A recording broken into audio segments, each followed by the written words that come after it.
Sunday, Sunday, Sunday. Good evening, everyone. Welcome to another episode of True Story Live. Tonight's episode, Arrested Development Part 2, Transformation.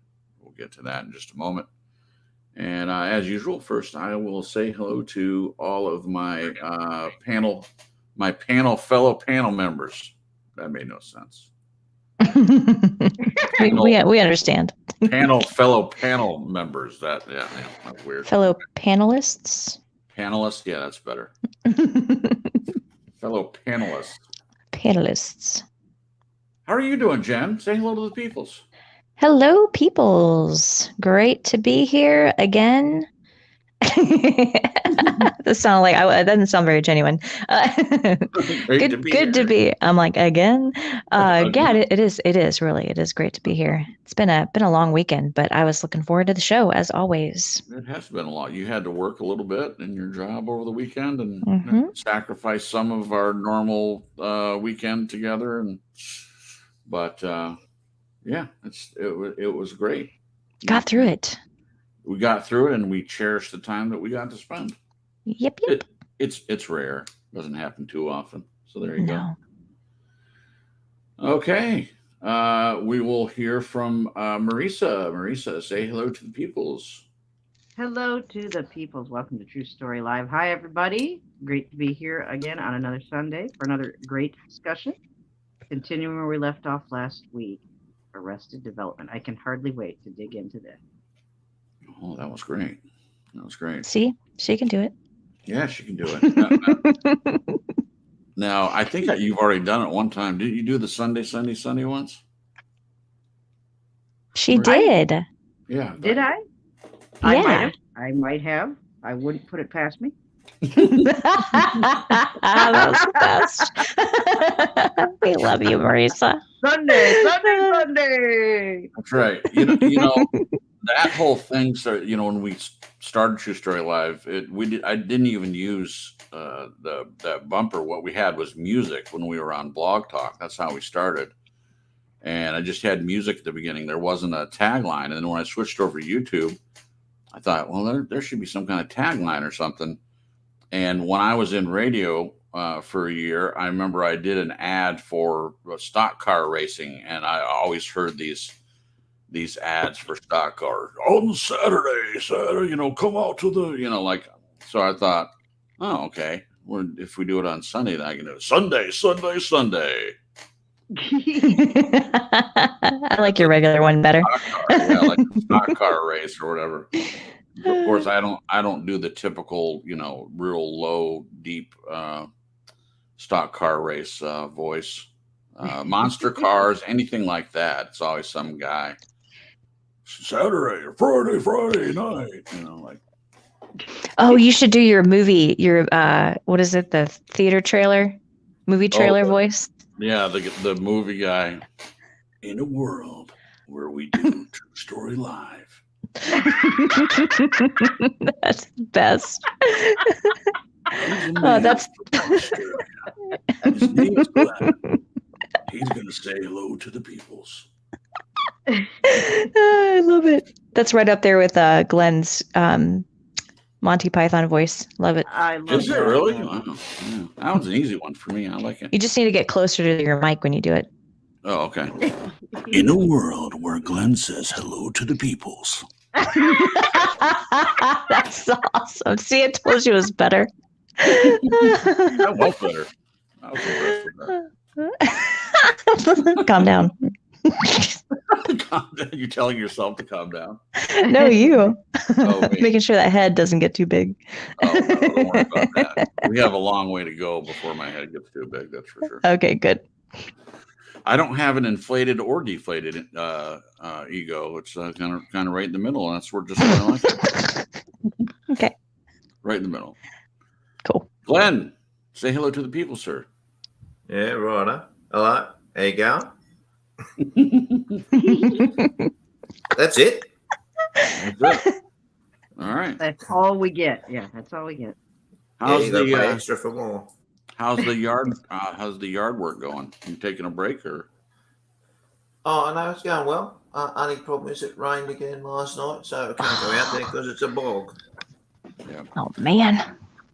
So I know there's the discrepancy between Celsius and Fahrenheit, but what is the temperature there this time of year in Australia? Jim? Fahrenheit. At the moment, outside it'd be 50, maybe a bit less. 44, between 45 and 50. Okay. Yep. 45 to 50. Great. Yep. Now they're running around upstairs again. You hear it on. Boom, boom, boom. Yep. We have neighbors on both sides. There's 2 apartments. Ours goes from the front of the building to the back of the building. It's a 3-bedroom, and then upstairs above us, they have 2 separate. I believe they're 2-bedroom apartments up there. I don't know. Usually the one above my office where I broadcast from, it's very quiet, but just then it was not quiet. It was like I thought the people that lived above where our bedroom is, those are the loud ones, but it was loud over here. I don't know if anybody could hear that, but there it is. Normally we would say hello to the peoples in the chat, but I don't see anyone in the chat yet. So I'm going to make sure. Yeah, it says we're live. Okay. All right. Well, we'll say hello to anyone that comes in the chat if and when they do. Without further delay, we'll start the write-up. This is another one written by Glenn. This is part 2, as I said at the beginning. Arrested Development Part 2, Transformation. And it starts with a quote: "Everything which is done in the present affects the future by consequence, and the past by redemption." And that's our friend Paulo Coelho. Last week, we spoke of arrested development in terms of how being confused in the present offers little clarity when attempting to look toward the future. This evening, in part 2, we look at the why and the precursor to the how of transformation. What a surprise! This evening's music for part 2 is Transformation by Ninja Tracks, and the link is in the description. If you get a chance, go and check that out. Transformation means essentially becoming a new person in thought and attitude. What's the point of keeping the old you if all it has brought is a wave of disappointment and disillusionment? So ask yourself, why do you want to change at this point in your life? If you can't answer this one, why bother? Transformation is about new ways of thought and attitude. However, no change is possible if a person is not open, trusting, and available to accept whatever comes down the line. Our listener was asked to pick some quotes appropriate to their situation. I've selected the 5 choices I consider most relevant, together with responses. Quote: "The best way to live a miserable life is to pay attention to what other people are saying about you." That's Paulo again. Listener: "One reason why I have been miserable in the past, not acknowledging my self-thoughts, paying more attention to the thoughts and even their actions, not taking action myself." Wow. Another quote: "Just as your hand has the power to hide the sun, mediocrity has the power to hide your inner light. Do not blame others for your incompetence." Also, our friend Paulo. Listener: "Going forward, I no longer want to make the excuse that someone else is holding me back, or the guilt of the past is an excuse for holding me back to move forward in growing, progressing onward toward my calling in this life, to shine bright my creative ability to respect self and honor God." Wonderful. Another quote from our friend Paulo: "Warriors of light are not perfect. Their beauty lies in accepting this fact and still desiring to grow and to learn." Listener: "This is a thought I want to behold for as long as I live in this physical body. There's nothing more appealing than to continue onward with the humility to learn." All right. Another quote from our friend Paulo: "It's the possibility of having a dream come true that makes life interesting." Listener: "After acknowledging what are my talents and accepting what are not, I want to have a vision, a dream goal, knowing that makes life more interesting. Not working at these things keeps me depressed and dwelling on negative thoughts. moving onward with positive thoughts and affirmation. Paulo again. The light of love drives away the darkness of guilt. Listener, this is the most powerful quote to me because this has brought me the greatest comfort. To literally know that God finds value in me, that he loves me so much as to suffer and dies for me.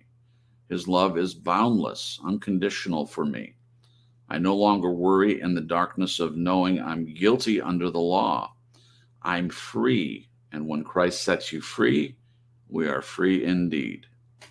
Great thoughts on the table and ideas, but do they answer the question relating to how? Don't think so. Not yet. It seems relevant to identify what is important to each person as an individual. One size does not fit all.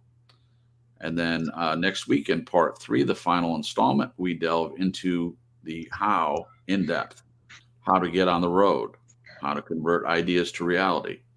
Then hopefully add some insight into how transformative change can manifest into a life of purpose and contentment. A big ask, but nothing ventured, nothing gained. Meantime, some more quotes from PC selected by myself. You can only know a good wine if you have tasted a bad one. We can sell our time, but we can't buy it back. We must not confuse humility with false pride or servility. Servility, interesting word. To live is to experience things, not sit around pondering the meaning of life. All those by our friend Paulo Coelho. To close, let's see next week if the how brings us to who we are meant to be. And I'll read this again at the end, but the last quote, maybe the journey isn't so much about becoming anything. Maybe it's about unbecoming everything that isn't really you, so you can be who you were meant to be in the first place. I recognize that quote, I believe, from last week, and it is a very good quote. I don't think we talked much about the quote itself, but maybe we'll have time to address that a little bit tonight. Wonderful. Okay, so we have a lot of quotes that have been responded to by the listener. And let me just check the chat and see if anybody, it looks like we have a few people. Jen, you want to take a minute to say hello over the chat, or you just want me to?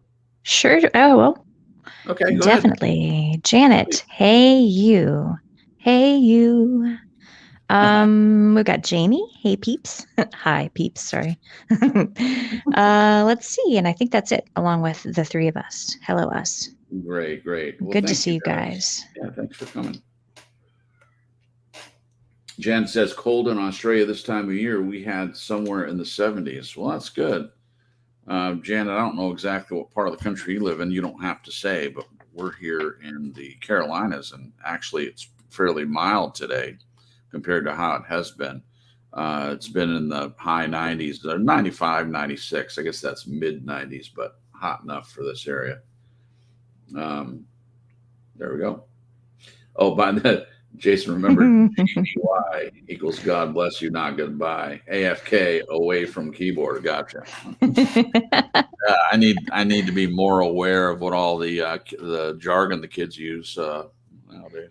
I don't even know how old Janet is. For all I know, we'd be the same age. I don't know. Oh, crazy kids with their jargon. All right. All right, so we're going to dive right into this, and we'll try to say hello to anyone that comes into the chat. There's a lot to draw from tonight for sure. So starting out, I'll read the last sentence before the couple questions, and then I think it would make sense to go over the quotes and talk about the listener's response, and then we can give our own responses. It's a little bit more open-ended tonight, which I love. It gives me a lot of latitude. I do love when there's a lot of questions as well, but it makes for a little bit different broadcast, at least from a hosting standpoint. So I'm excited. All right. Glenn says transformation means essentially becoming a new person in thought and attitude. What's the point of keeping the old you if all it has brought is a wave of disappointment and disillusionment? So ask yourself, why do you want to change at this point in your life? Why do you want to change? Given the sentence that I just read, before we get to the actual question, I just love this whole paragraph here. Transformation means essentially becoming a new person in thought and attitude. I would completely agree with that. And I believe, as I've shared before, if I was a psychologist, I would use cognitive and behavior therapy. So the thought and attitude is the cognitive part, and then you would follow it up with the behavior. And I would say it's my opinion that when you change your thought and attitude, it should automatically change the behavior. This we see seems to be true when people become believers, for instance. There's a lot of thought and attitude change, and the behavior follows suit. It seems to be a natural progression of the Holy Spirit's work in someone's life.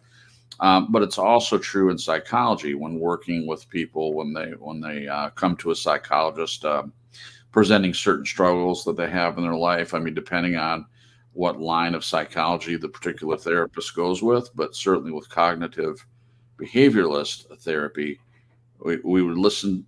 We would, get a history. We would let them talk a lot so that we get an idea of what their thought and attitude is like at the present. And then we would work on those things. If they were presenting some serious behavior, we might work a little bit on the behavior first before doing the thought and attitude. But we usually marry those two things together. Listen to me talking like I'm an actual therapist. That sounds good. What's the point of keeping the old you if all it has brought is a wave of disappointment and delusionment? Gosh, I couldn't agree more with that. There wouldn't be any point if what you're doing has not worked. What would be the point of continuing in the old you? I actually have a lot to say about this, but I don't want to spend a bunch of time on it. I think it's a wonderful paragraph. Does anyone want to comment on the actual paragraph?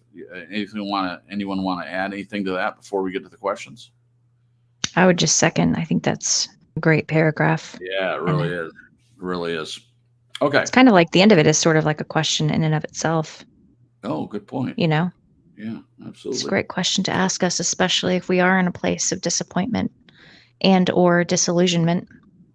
Yeah. Again, if someone came to me and said, I'm really disappointed in myself and my life, I would work on that area, especially, what are you disappointed about and why are you disappointed in yourself? It's a great starter.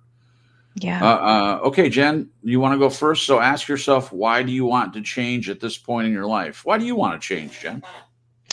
I can relate so much to this topic.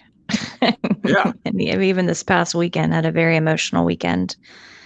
And gosh, why?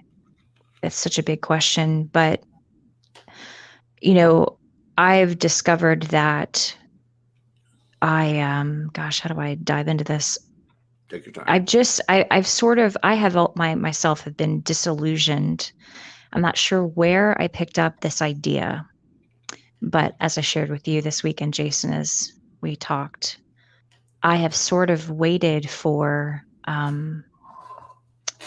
someone else. External. Sometimes, external, someone else to come along and inspire me. Yeah. Because at the time, it just wasn't coming from myself, or I wasn't looking to myself for it.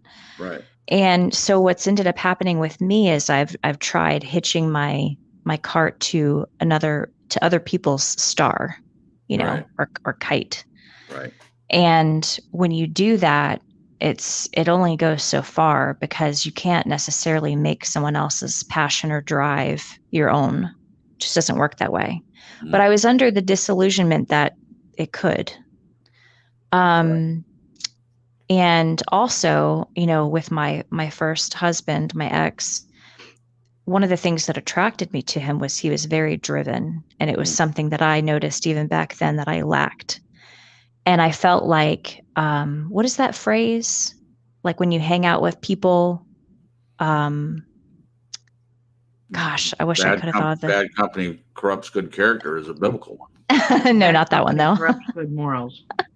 It wasn't that though. I wasn't going that direction. It was more of like, kind of like you are who you hang with, that kind of phrase, but there's another one. I just can't Or think of it. But you become like the company you keep is one I've yeah, heard. that's one, but there was another one. I just can't think of it. But I thought, okay, this is something I appreciate in this person that I had met and started dating. And I felt like if I'm around people that are driven, somehow by osmosis, it'll make me driven because I just lacked drive at that point in my life. And unfortunately, I got stuck there for a while, Yeah. thinking that someone else's passion would rub off on me somehow. And it Right. didn't. Right. And I sort of have been waiting for something external, even in it relating to God, waiting for God to give me this windfall of passion or Right.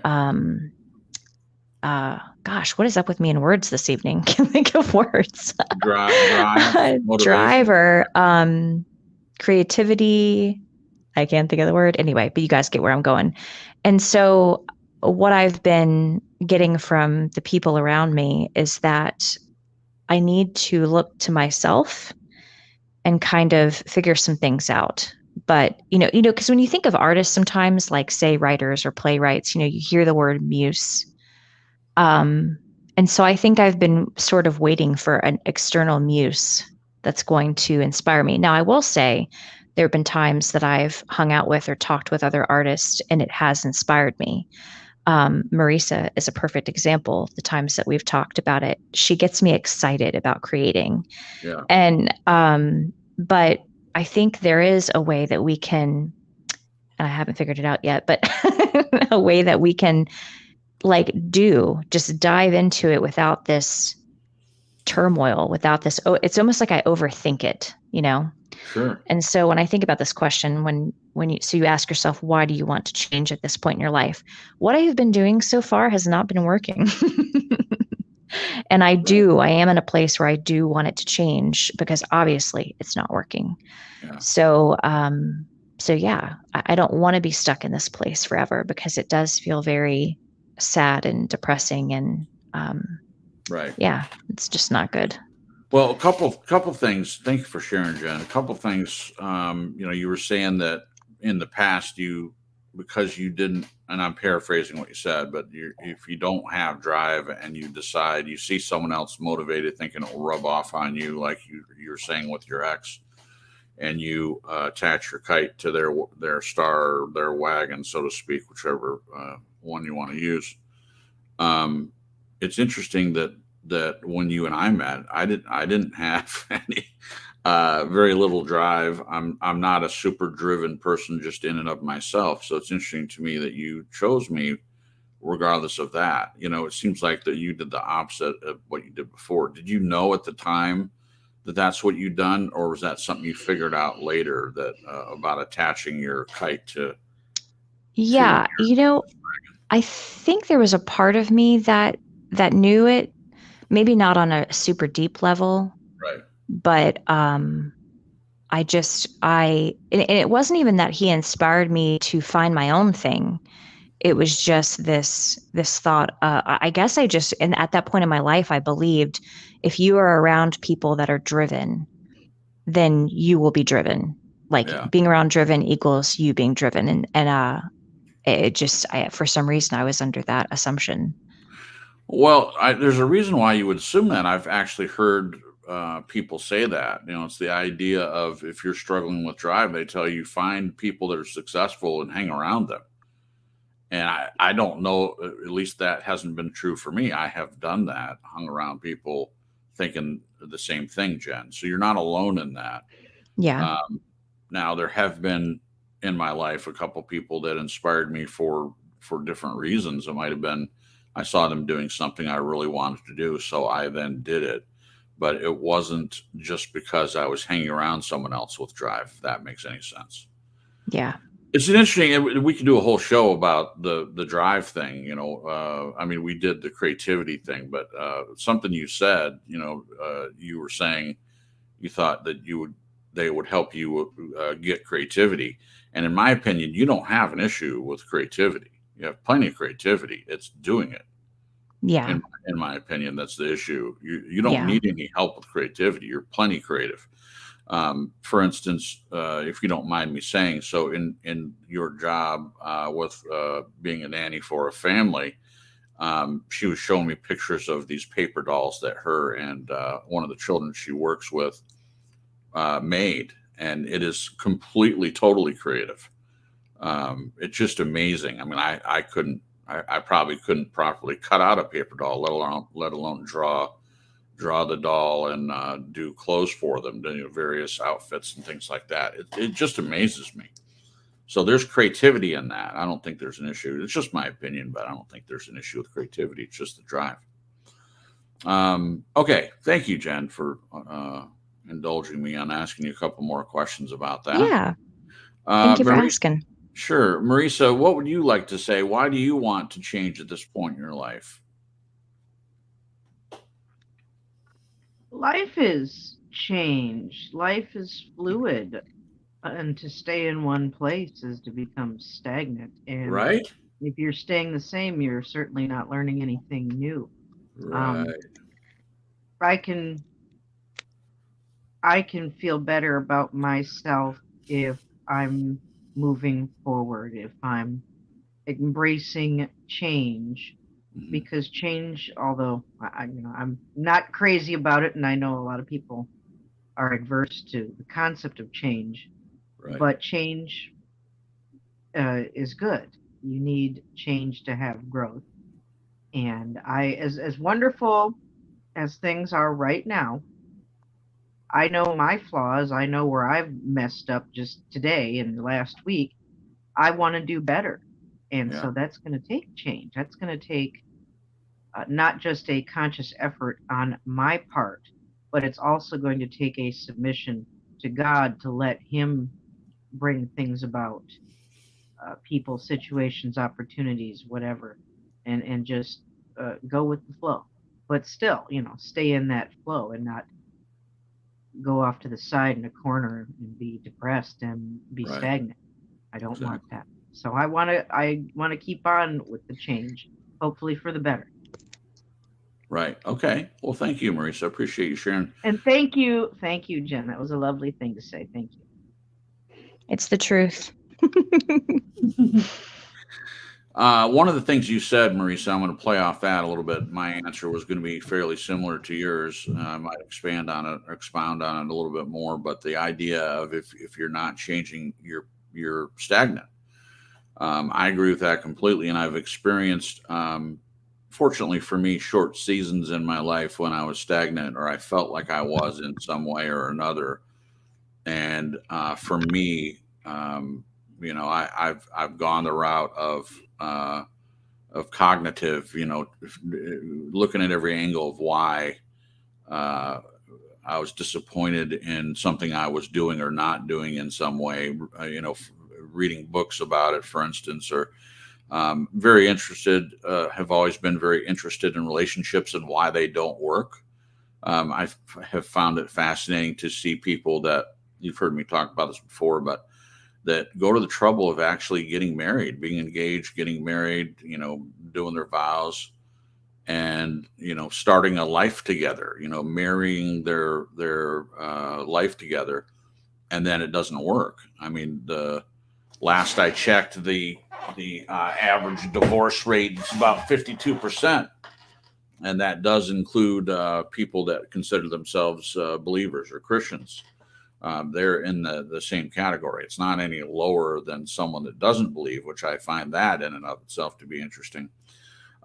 So I would study that. And then so when I went through my first marriage and it ended in a divorce, I'm not going to use the word failure. Glenn set me straight on that. And I have a way better understanding of why he said that back then.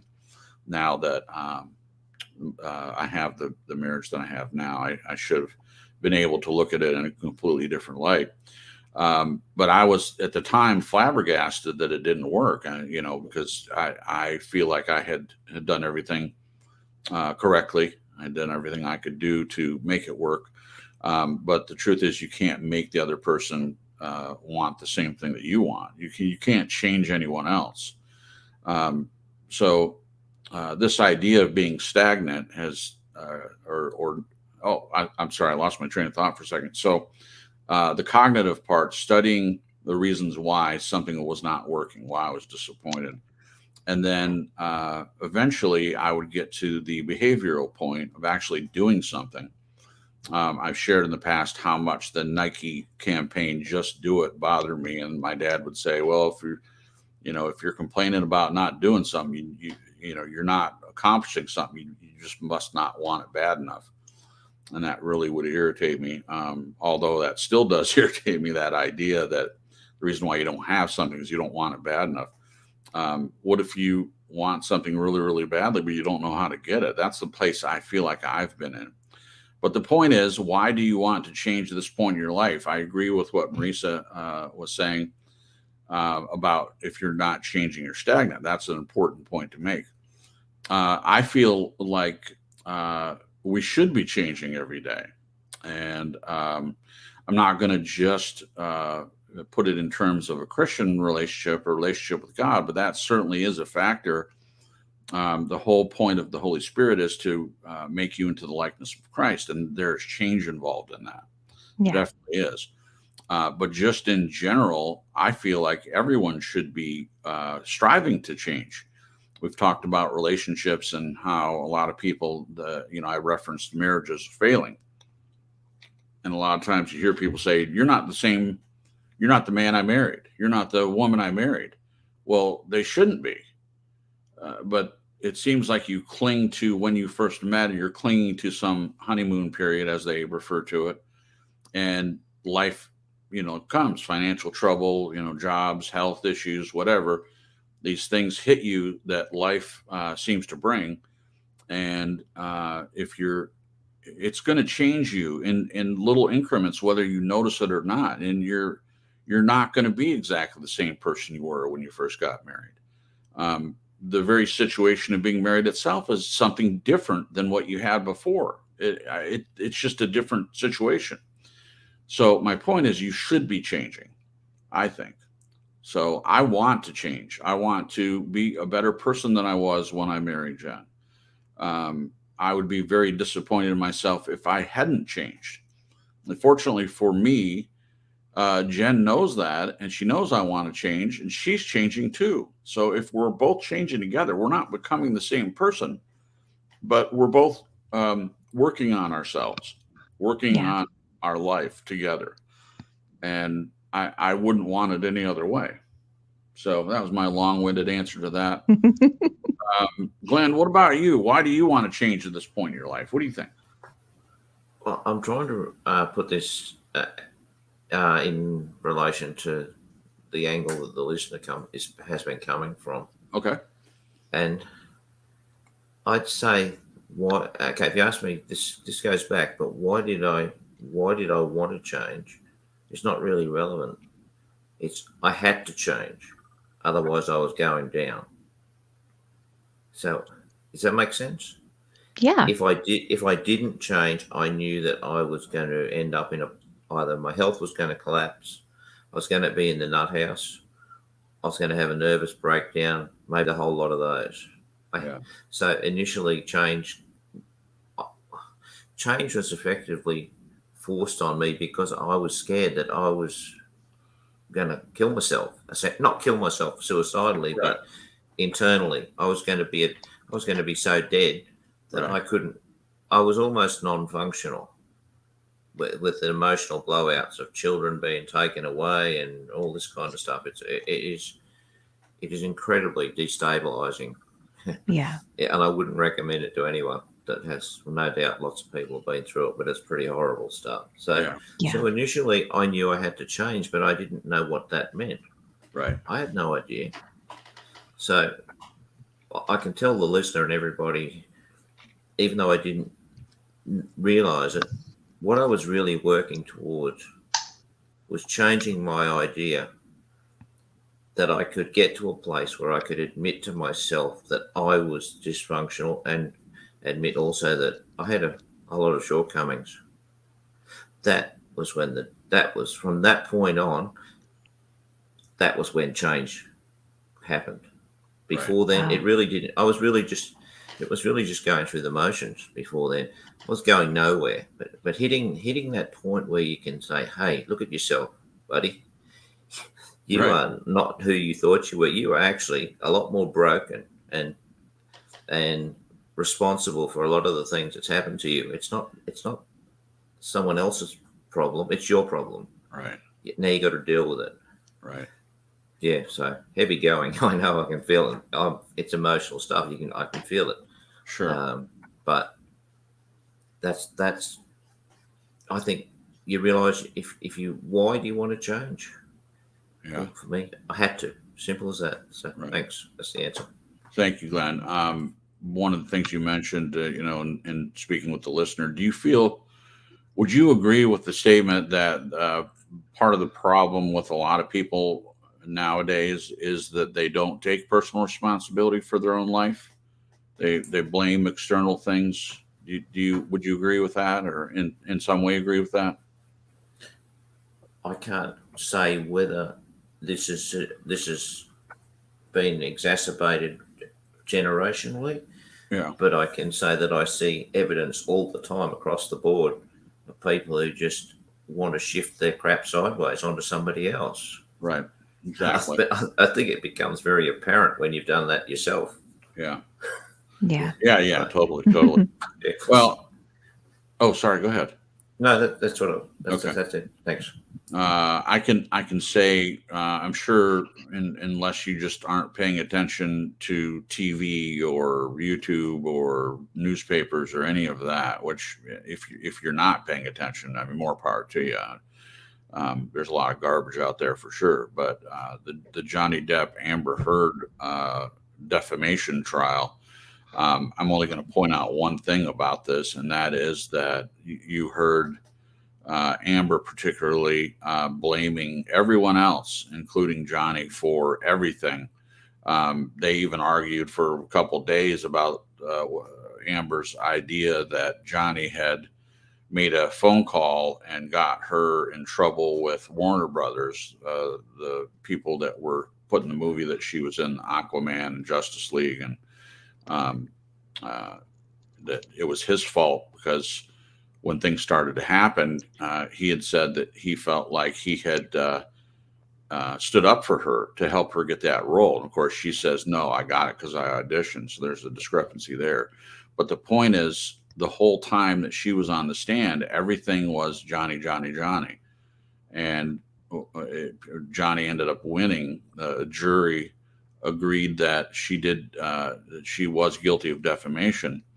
And so people are having these discussions everywhere about how unbelievable she was.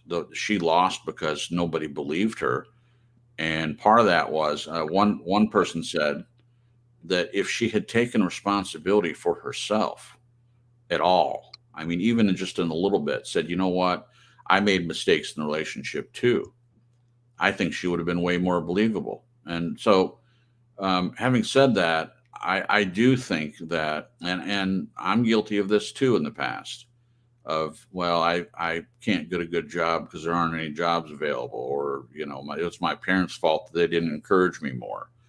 And that may be true, but as an adult, we're responsible for our own lives, no matter what happened to us when we were kids, no matter what life gives us. I mean, we have people that grow up in the ghetto and some of them become criminals. But if one person that grew up in the ghetto or grew up in an impoverished area is able to become successful, to me, that means that anybody can.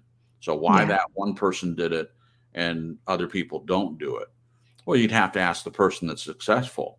Well, some of them have talked about this at great length, and they worked hard to get there.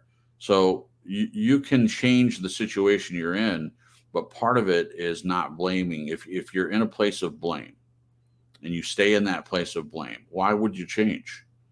Why would you do anything? I mean, you have to take responsibility at some point, in my opinion.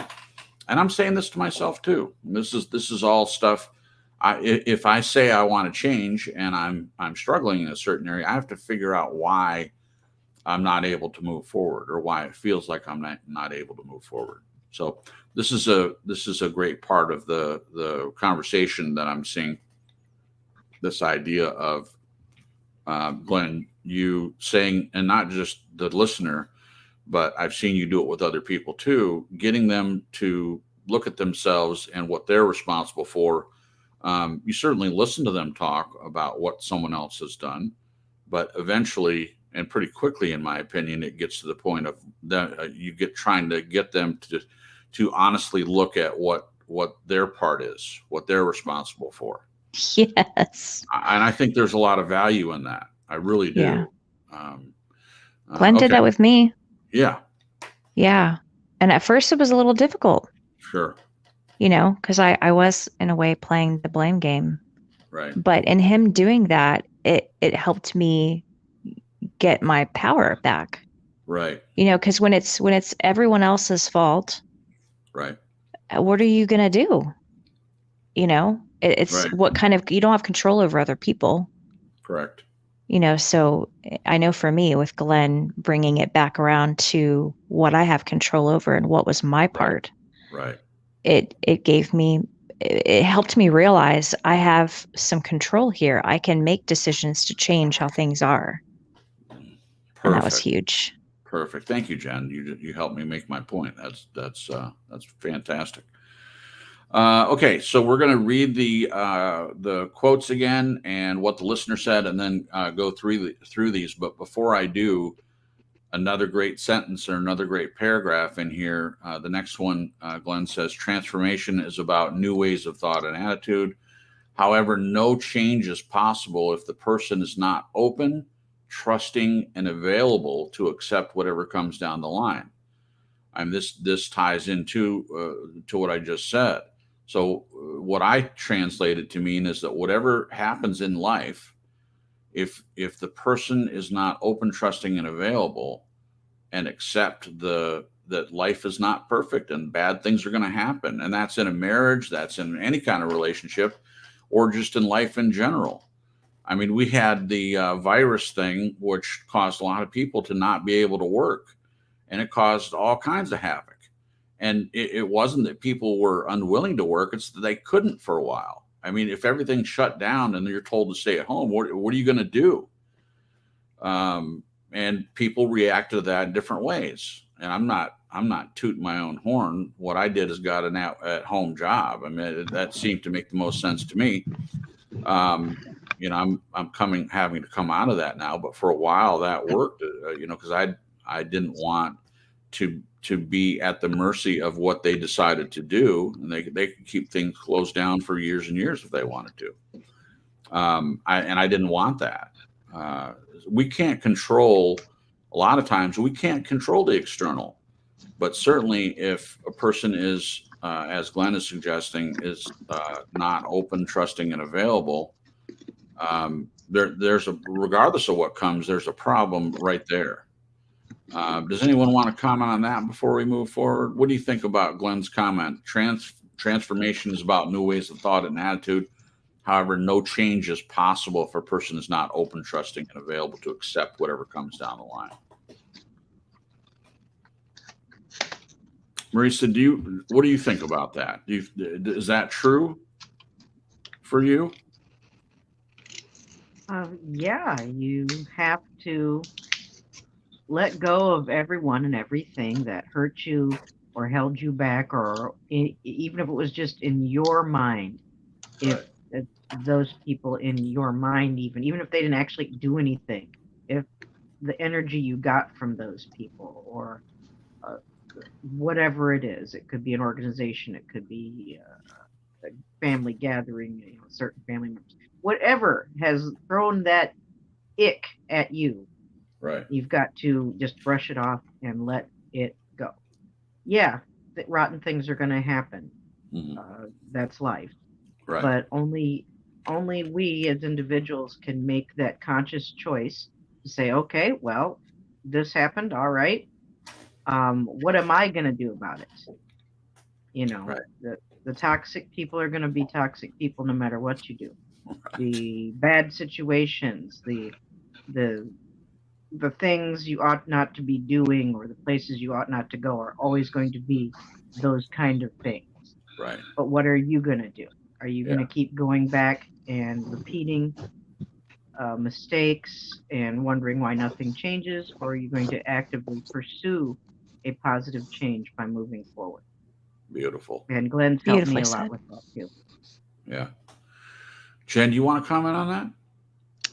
Yeah, I would completely agree with Marisa. Yeah. And gosh, that just really hit me. Thank you. Yeah. You know, it's one thing to work on healing from, part of this issue I'm having, like the listener, is the stuff I went through in childhood and in my teen years, but I don't have a time machine. I can't go back and ask my parents for the things that I feel I needed. It's happened, it's there. There's nothing I can do to change it. What am I going to do about it now? And I am an adult. I'm no longer a child. Right. Sometimes I think it's needing to do some self-parenting. And so healing and working through those things is good, but I don't want to get stuck there. Right. And I think a part of me has been stuck. So this paragraph is great. It's even this process, this struggle that I'm going through, even in the midst of it, I realize that it's valuable. Right. I think, like the listener, I think there's a lot of people that get stuck in these places. Sure. And it really does feel like there's no way out sometimes. Like you're just, what do I do? Like, what is the thing that's going to get me, out of this hole that I'm in? It's very frustrating, and sometimes it's scary. Sure. But I think if we can grasp that the key lies in us, Yeah. I think it would be very beneficial. That there's some actions, and I know it's like everybody's different. It's not a formula per se. So even though you can think action needs to be taken by us to get us out of the rut, it's different for every person. Sure. I mean, sometimes I wish it was the same, so you could be like, hey, how did you do it? Right. and then you're like, okay, I'll do that. Okay, I'll get out of this hole. Right. I do think it's different for all of us. Thank you, Jen. Yeah. Yeah. So I'm not saying it's not valuable to talk to people that are successful and hear their story. How did you get to this certain point? I think there's a lot of value in that. Yeah. All I was saying was that sometimes just hanging around successful people doesn't necessarily mean that it's going to wash off on you.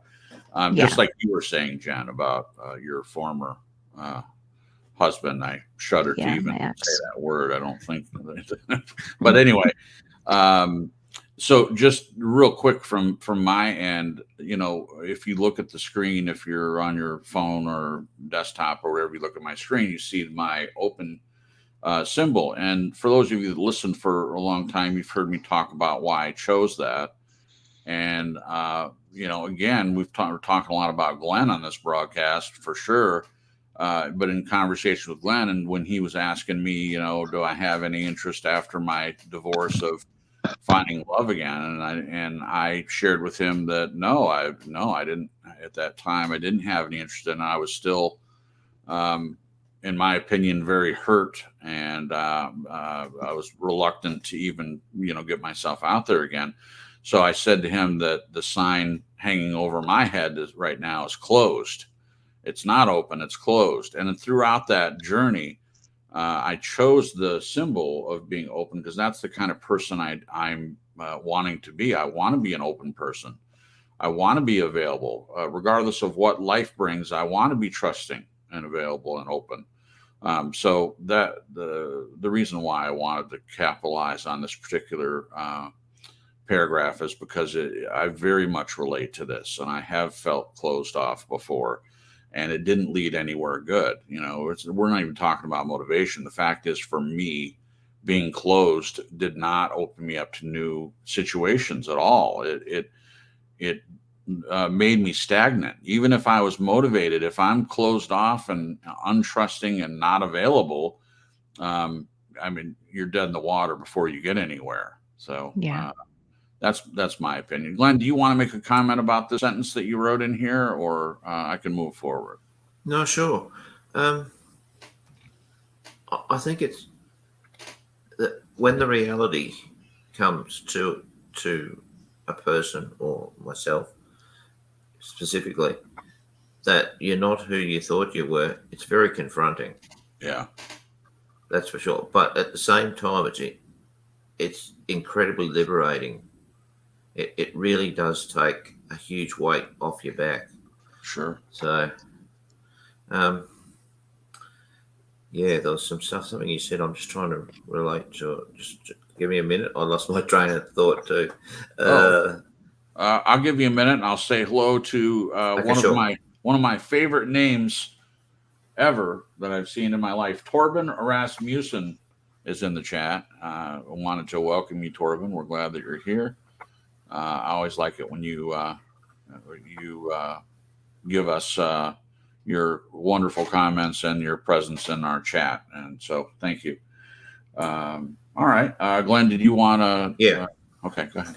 Yeah. What I was trying to say was that I went through the ups and downs, or the one step forward or two step back, and then two forward, one back, where I really was in a place of denial, because I thought that I didn't have to change. Right. Even though I knew I had to, Right. I think I was reluctant. I was trying to internalize that.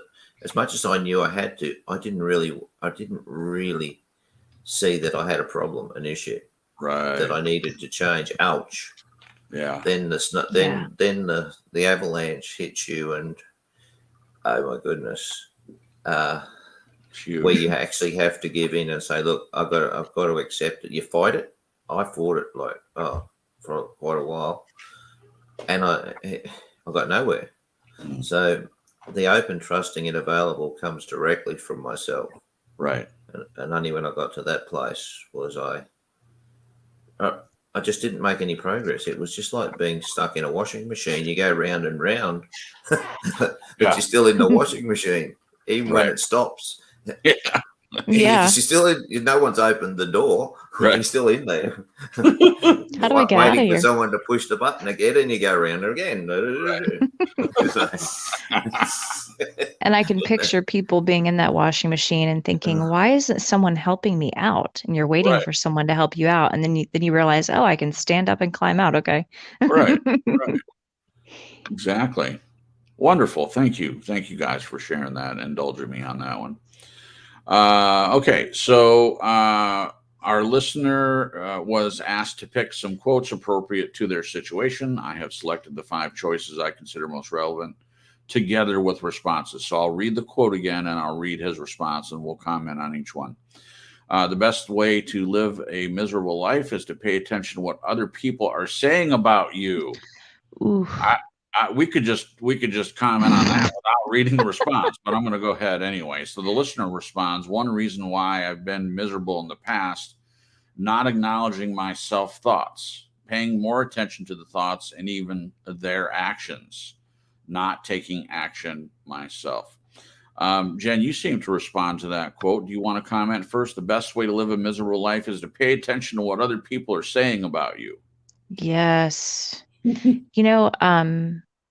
It's so funny because I think if I were to change this to fit my situation in the past, which is, I think what in this particular area, it's where I've been operating out of is the past, Yes. But the best way to live a miserable life is to pay attention to what other people aren't saying about you. Right. Oh, I see what you did there. I think I was waiting for more encouragement and people to, support and it's almost like I felt like I can't move forward until I get that. Wow. Wow. That's huge. And so it just has had me stuck. Yeah. But I can see in so many ways of life that this particular quote can apply to. And it just makes me go back to, we've discussed this a lot on the show, but when you're trying to get external validation and instead of looking inward, Right. or to God. It's just, if you're letting other people define you, Right. and I've done that in the past. I've let other people Sure. define me. The lack of support, for me, it made me think, well, I guess I'm not worthy of being supported. I'm not worthy of Right. succeeding or having a dream or walking it out, because if I were capable, if I were gifted or creative or whatever, the people in my life that are like my foundation of sorts, they would say more stuff. They would, you know what I mean? Yeah, I do. And because it wasn't there, I just thought, okay, I guess I suck. Oh, no. Which is a horrible place to be, Yeah. that because you're looking too outside circumstances and people and stuff. So Right. just not good. Well, that's huge, Jen. The way that you kind of turned around what they're not saying. So the quote says, pay attention to what other people are saying about you. You're adding to that and what they aren't saying. You described that very well. And this is very much what we talked about over the weekend. So this whole thing really does tie into where you're at. And it sounds like you get that. Yeah. And it's a huge gift. That's wonderful. Yeah. I'll comment next on this, and then we'll go to Marisa. The best way to live a miserable life is to pay attention to what other people are saying about you. I agree with what Jen says. If you're waiting for someone else, or if they didn't say anything, I'm not taking anything away from that. That's horrible. You've heard me complain about my parents not supporting me with my acting, going further than that, as to say, oh, we didn't think you'd make it. It's a double whammy for me. I went on to pursue it anyways, at least locally, and I had a lot of success with that, and I'm glad that I did that. But it wasn't because of their support. It was because I had to make a decision at some point what I wanted to do, and I made that decision. I'm glad that I did. But it was a long time between that comment back in high school and when I went to college and started pursuing that. 2 decades or so, or yeah. So that's a long time when I could have been working toward this if it was important to me. I could have been working towards it. So I allowed it to make me stagnant, and Yep, I regret that. I regret that. But from the comment people are saying about you, it's the same thing. So if people are saying horrible things about you, or they're putting their idea of who you are onto you and you accept it, it's the same result. It can leave you stagnant. I still like Maurice's word from earlier, stagnant. Not moving forward. You're in a boat on a lake and you have a motor, but you're waiting for someone else to say, hey, you can start that motor and you can go where you want to go. You're like, oh, okay. Who's going to tell me to go? Right. Yeah. You can pull the rope on the motor yourself. And I think that we're conditioned in some ways to think that someone else has to come and approve of us. Mm-hmm. And they don't. So the listener says, one reason why I've been miserable in the past is not acknowledging self-thoughts, paying more attention to the thoughts, and even their actions, not taking action for myself. Yeah, I would imagine that would make a person miserable if they're, for me, I think I have acknowledged my self-thoughts, but more the negative ones than the positive ones. We've talked before about how if someone compliments you, some people, or at least me, I tend to believe the negative things people say rather than the positive ones.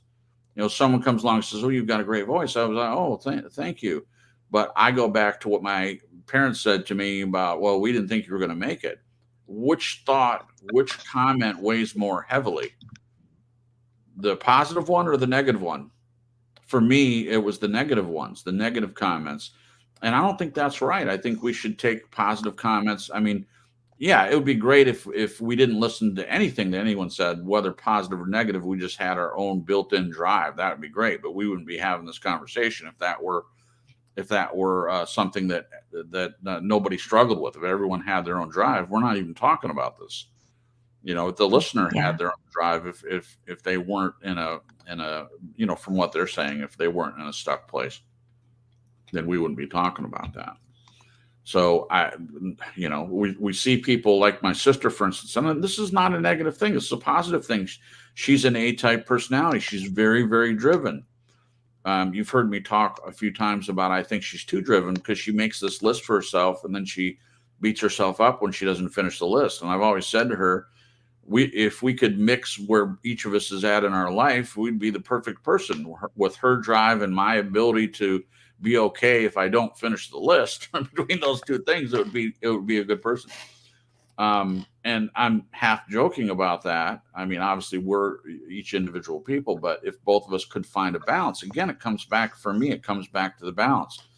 But as far as the comments go, what the listener said that's the most meaningful to me is not taking action myself. It's the analogy I just used of being in a boat, having a motor on the boat, and you're waiting for someone else to give you permission to pull it and then go where you want to go. And again, this is not me preaching to anyone else. I'm saying this to myself. When do I pull the rope? When do I turn the motor on and choose the spot to go, choose the direction to go in? I feel like I certainly am capable of doing that, and I think that anyone listening to this, you're capable of doing that too. So I'm putting myself in the same category. You know, it's not me pointing the finger at anyone else. I'm there as well in certain areas. There are other areas that, you know, I'm totally motivated. Being a good husband. Nobody has to tell me, hey, you need to be a good husband today. I don't have to read a book about it. It seems to be something that I have a built-in desire to do. But if someone came to me with marital problems, I think that I would be able to give them a few pointers on what they should do once I heard their story. Yeah. You know, be willing to help other people that have struggled with the same thing. If you're good at something, you see someone struggling, I mean, you may be able to help them. Anyway, the listener's comment is very helpful in trying to figure this out. We'll go on to Marisa on this one. The best way to live a miserable life is to pay attention to what other people are saying about you. And then the listener's response was, one reason why I've been miserable in the past, not acknowledging my self-thoughts, paying more attention to the thoughts and even their actions, not taking action for myself. What do you have to say about any of that? Well, I had to deal with a lot of trolls in my day, and trolls can be not just on the internet, but those people in everyday life, family members, coworkers, etc., that have the mouth that runs, that says nothing but negative things about you, etc., etc. Right.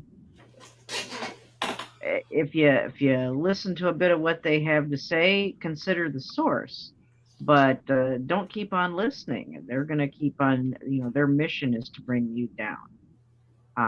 One good thing about the naysayers is that you live your life to be the opposite of what they're painting you to be. That gives you something to shoot for. Right. And living your life in a positive way and being willing to make the assessment of yourself and assessing your shortcomings. You don't need other people to point them out necessarily. Right. Sometimes people will say, hey, man, that was out of line, and that happens. Okay, cool. Sure. And the wise man is going to accept reproach when it's done lovingly, you know. But you've got to not dwell on what is being said about you. Even the good things, it's good to hear good things being said about you, but that can feed into ego if you're not careful. That can puff you up, and that's just as deadly as letting the negative people drag you down. I would agree. So it is all about balance. It is all about seeking God's validation. Seek ye first the kingdom of God and his righteousness, then everything else will be added unto you. Let God be your guide, your barometer, not people. Good people, bad people, they're going to affect you in a negative way if you are claiming that you need to have their validation or their approval. Exactly. It's all about where you stand with the one who made you, and are you doing what you're supposed to be doing? Are you living the best life that you can do? Right. So that's where I stand on that. Thank you, Marisa. Appreciate your thoughts and comments on that. All right, we'll go to Glenn, and then I want to read a comment from Janet in the chat. So just be prepared for that. So I probably don't have to read the comments again. Glenn, you remember what they are? Okay, I agree with Nez in a lot of this. I think the first thing I thought when I read the quote is he's not distinguishing between the good things that people may say or the bad things. He's just saying to pay attention to what other people are saying, and I think Right. Nez nailed it. I think for someone, if you are hanging on the person who is every day say is just telling you how wonderful you are, and then all of a sudden it stops. Yeah. That sounds to me like you're going to feel pretty miserable. Wow. So I think your whole existence becomes conditional upon what any other person says. I don't think until you've actually got that self-worth in you that you can critique essentially Right. what another person is saying, even if you dismiss it. Like sometimes they can look. I agree. Sometimes someone can say something about you that you need to sit up and take notice. Right. And if you acknowledge that, yeah, they've got a good point. Well, that gives you that change opportunity. Sure. But that's not going to take you down. That's not going to make you miserable. That Right. just means you're open to listen, but you don't necessarily have to pay attention. Right. So yeah, Wonderful. I think it's a bit of a twisted scenario there that you've got to have a bit of nous about and because some people can be deceptive. They can just be full of crap. Yeah. Yeah. And then you've got the other side, the people who are authentic. Sure. And authentic people are consistent. They don't deviate. But the other side of it, they're just all BS and it just all gets wishy-washy. So, Yeah. Misery. Don't do it. Mhm. Right. Right. Thank you, Glenn. I appreciate that. All right. We'll move on to the next one here just in a second. So Janet in the chat says, I do react when people reject me, but also when I hear others bullied. I find it nearly impossible to not stand up for the victim. And then she continues right after that. She says, it is a balance. I need to recognize I cannot change narcissists, yet I do want to be a voice for the oppressed. Thank you for your comments, Janet. I completely agree. It is a balance, as you heard me say. I would like all areas of my life to be a balance, not on one end or the other. I use my sister as an example. I admire her for being such a driven person, and we've had conversations about that before. And she has said that she admires about me that I can take a break sometimes. And she takes a break once a year and goes to Michigan, takes 2 weeks off. And I love that she does that. And I have encouraged her just to not think about work and just to really enjoy herself. And for the most part, I believe she does. And then I guess part of what I consider to be the problem is as soon as they get back on a car and start heading back home, she has shared with me that she starts having anxiety about the list of stuff that now she has even more stuff to do because she was gone for 2 weeks. So somewhere there's a balance there. So anyway, I just wanted to give an example. But Janet, I love that you want to stick up for the victim. I have that same thing. I don't like to watch people be bullied. When I was in school, I wasn't the most popular person, but I certainly was someone. I had friends and things like that. And when I went to my last year in high school, I told a story about this guy that people made fun of. He looked like Beaker from the Muppets, and his nickname was Beaker. And he took it in stride. He seemed to not have any issue with that. So that was his name. His real name was Jerry, and I didn't call him Beaker. I called him Jerry. Because he never said he didn't like it, but I didn't like it. I didn't like people were calling him that. I didn't think it was. I didn't think it was an endearing comment. I felt like it was an insult in some way, but maybe I'm wrong about that. But there were certain people at the school, more of the popular kids. You know, when I started doing plays there in high school, I was in a crowd, and there was a mixture of all kinds of people, and they wanted me to come and eat lunch with them, which I feel great that someone wanted me to come eat lunch. But there was Jerry sitting all by himself, you know, at the not cool kids table, and I chose to eat with him. This isn't me getting a pat on the back because I did that. I'm making a point that he was definitely terrorized by these folks, and I can tell lots of stories about things that I know happened to him, where people, I mean, you know, they didn't beat on him or anything, but they did horrible things to him, and I didn't like it. And I wanted to show him that, you know, he was a human being, and I wanted to stick up for him. And I did that in several different ways. We should always do that. We should always, in my opinion, we should always stick up for the person that is being oppressed in every case. So I just appreciate your comment, Janet. And I feel bad when I hear you talking about being bullied in the comments because of your beliefs that you shared. I think it was 2 weeks ago, maybe it was last week.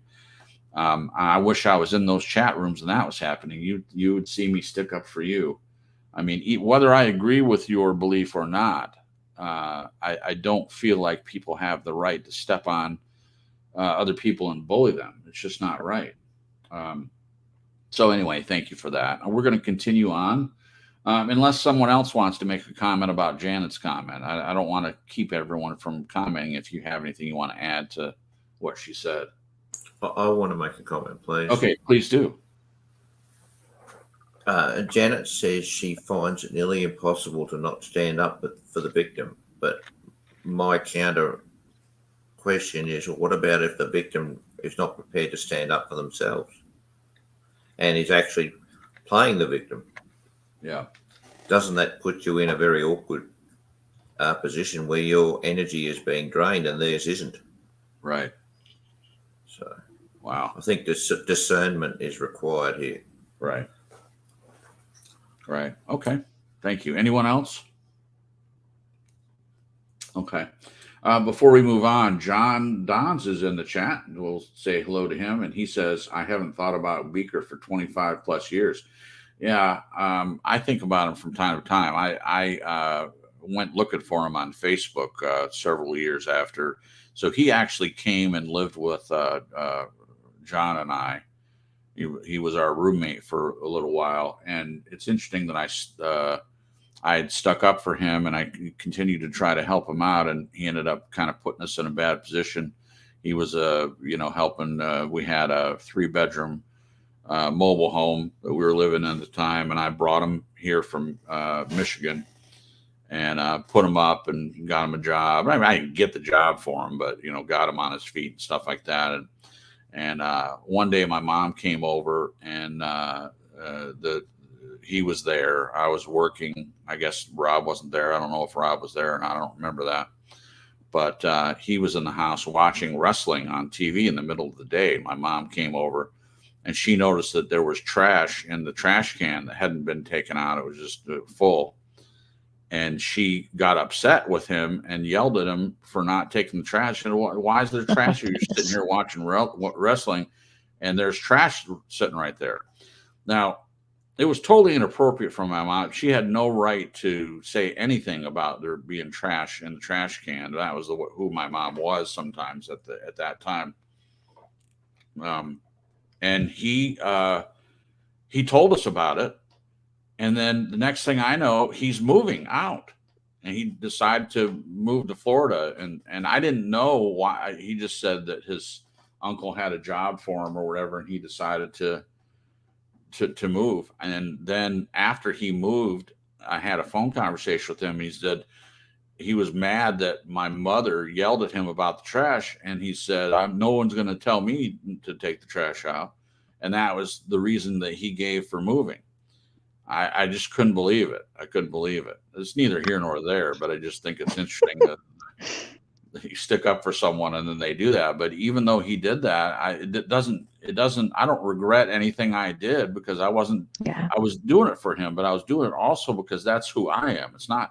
it's not for him alone. It's because I want to be a certain type of person, and regardless of what the end result is, I did that, and so that's who I want to be. But anyway, all right, next one. Just as another quote from PC.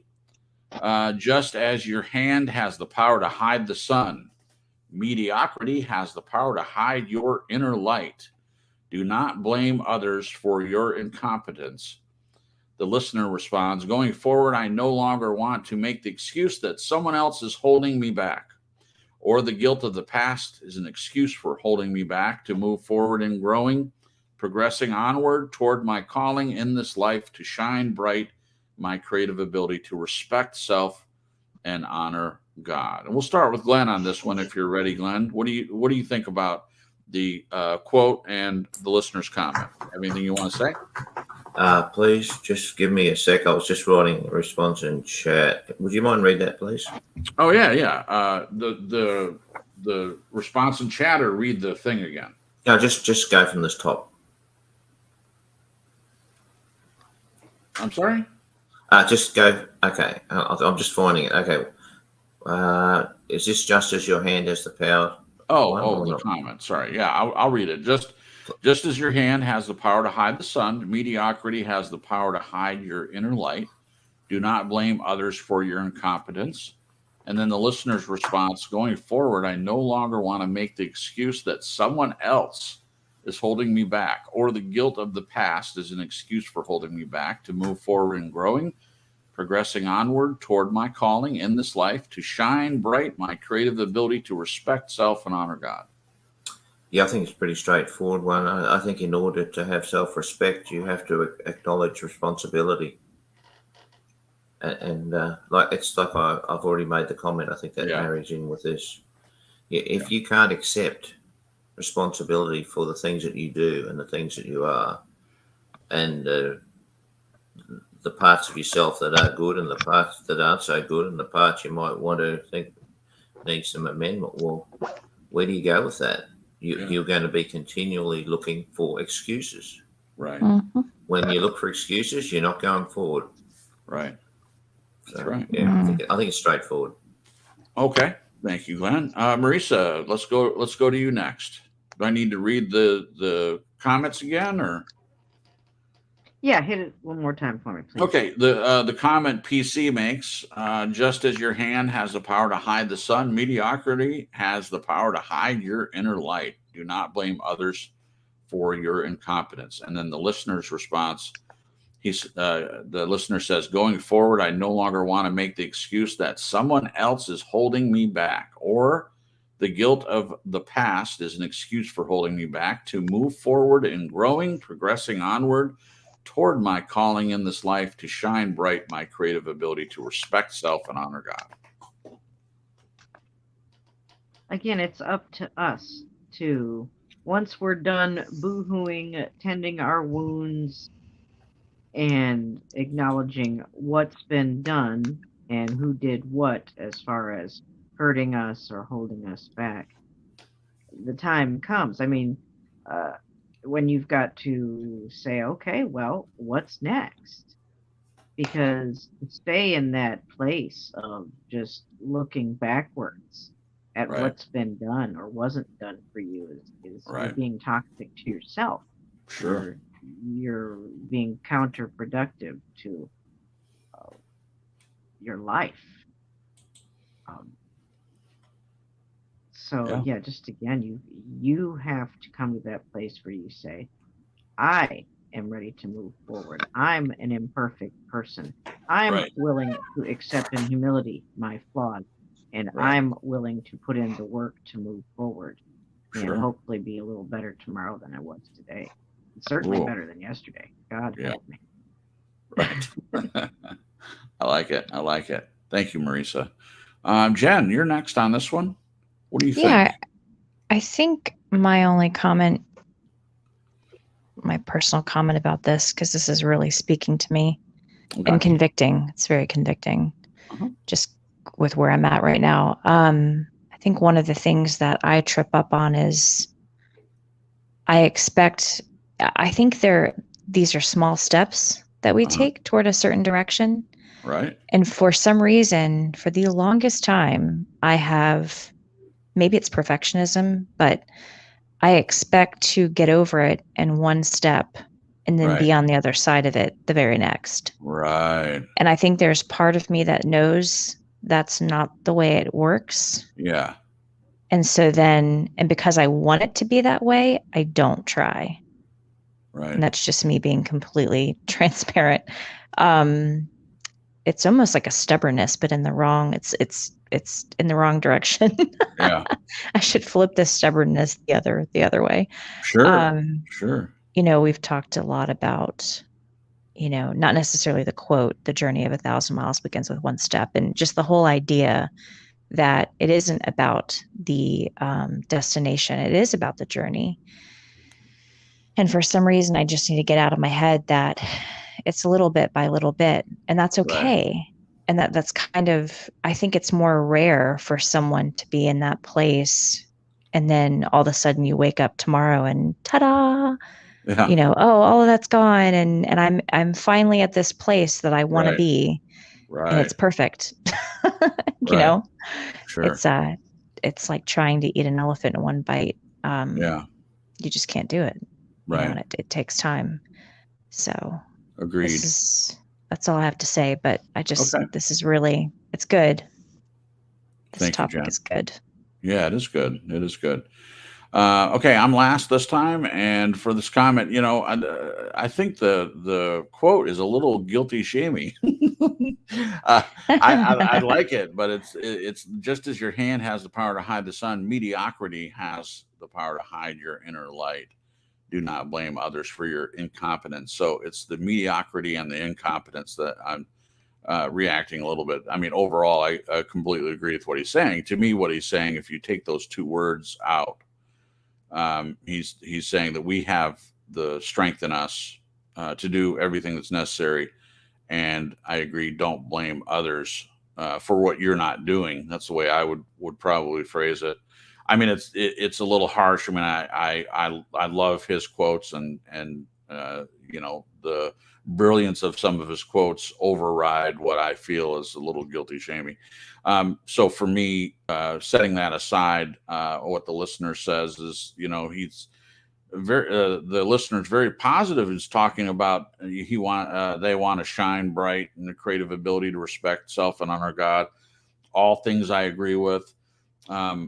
And I agree with the idea of not letting anyone or anything keep you from moving forward. I think there's a running theme through this whole thing tonight, and I agree with it. I don't want anyone's comments to keep me from moving forward and shining my light or my creative ability. And in Christian circles, the idea, biblically speaking, is don't hide your light under a bushel, and it's talking about the light that we have from our Creator. But it applies to other areas of life as well. We shouldn't do that as believers. We should let our light shine. And the purpose of that, biblically speaking, is so that they might see our good works and glorify God. So that's the purpose of that. And it can be in smaller ways too. What if you're holding yourself back from creativity, and that creativity is a way to reach someone? Speaking for myself and writing plays or short stories or whatever, and I'm not doing that. What if I had words that really reach someone and I'm not doing it? So it applies to me. It applies to everyone. Don't let your past, as the listener says, your past be an excuse for holding you back. Completely agree with that. It's both the quote and the listener's comment are very helpful. Hopefully anyone listening to this will get something out of that. It's a great comment. Okay, everyone had a chance to answer that one, correct? I think so. All right, next one.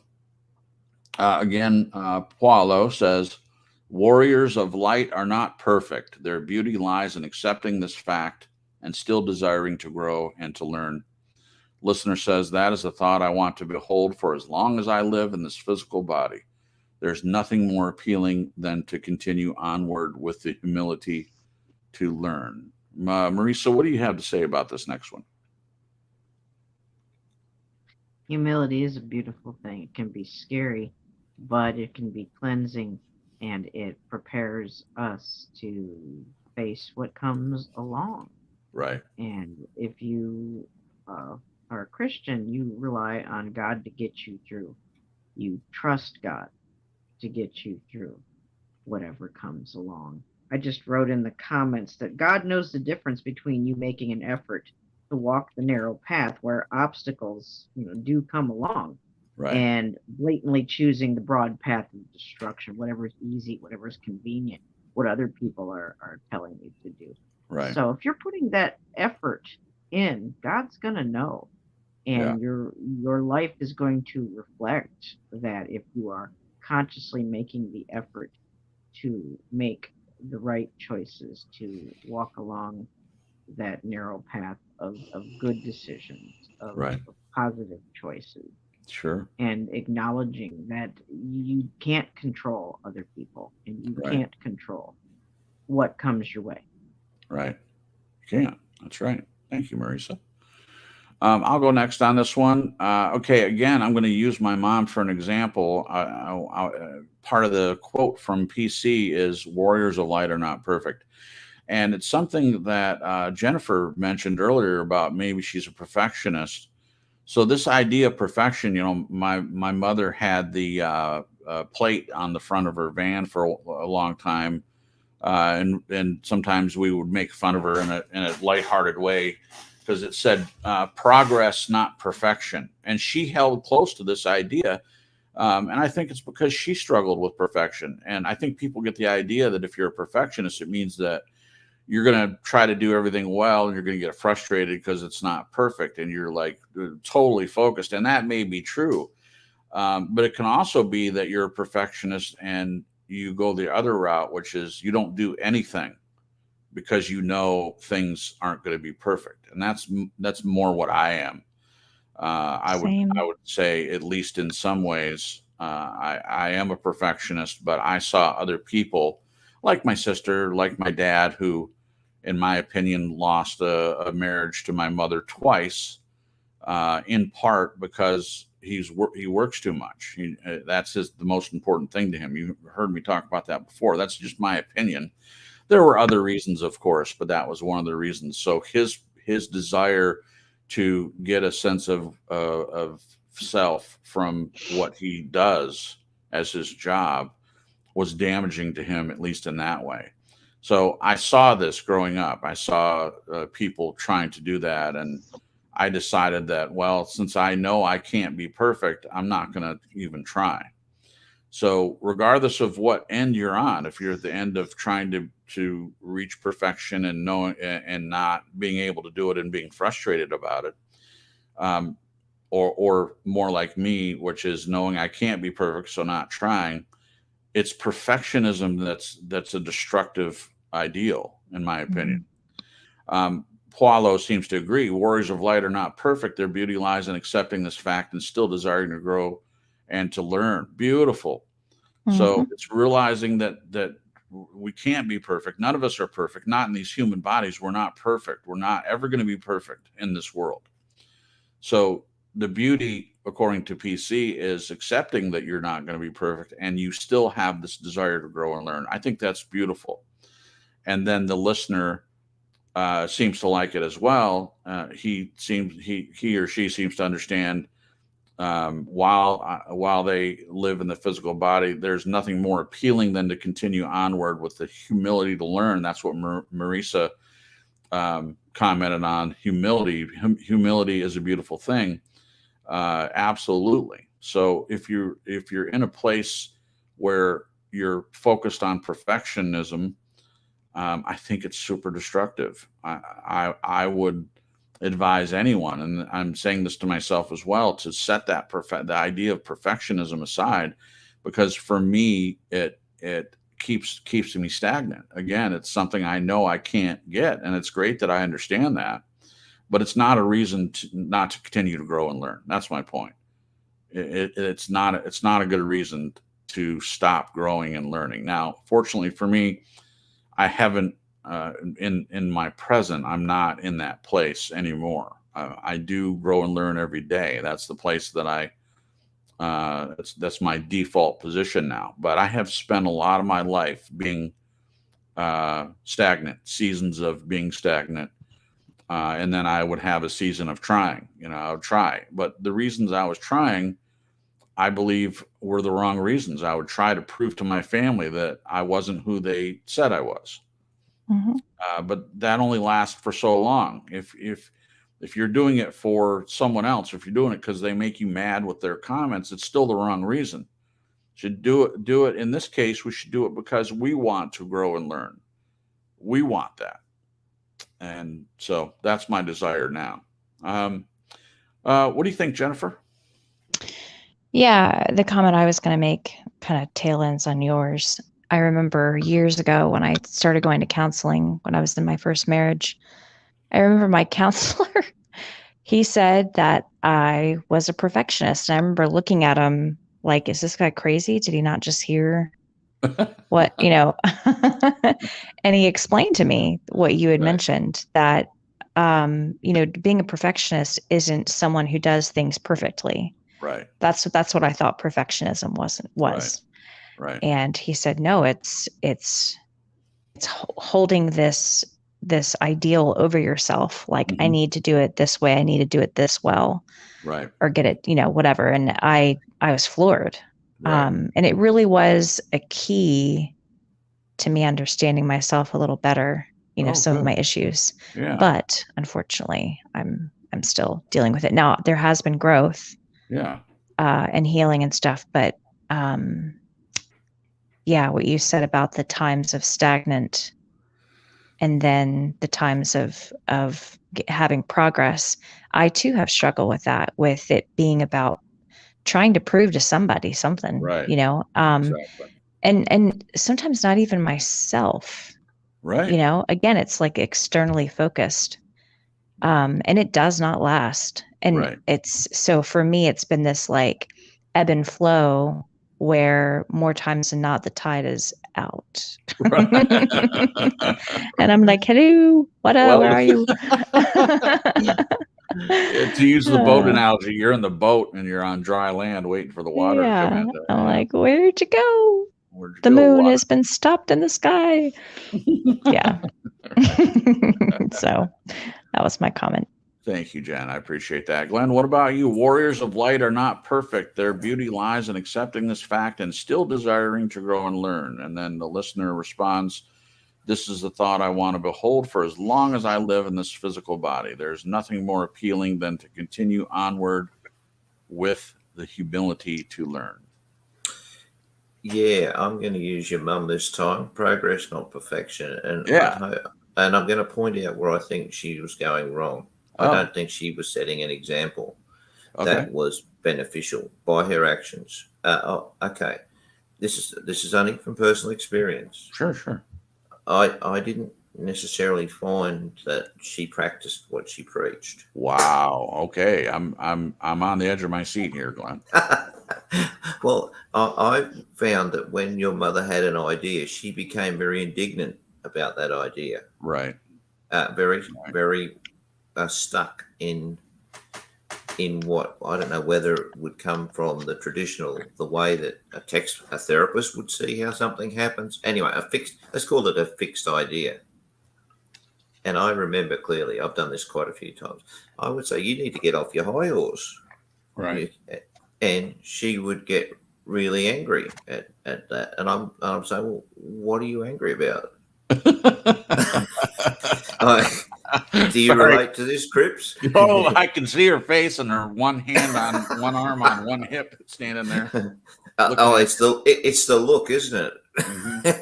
It is the look. It is the look. I got that look many times, Glenn. You're fully aware that I know that look.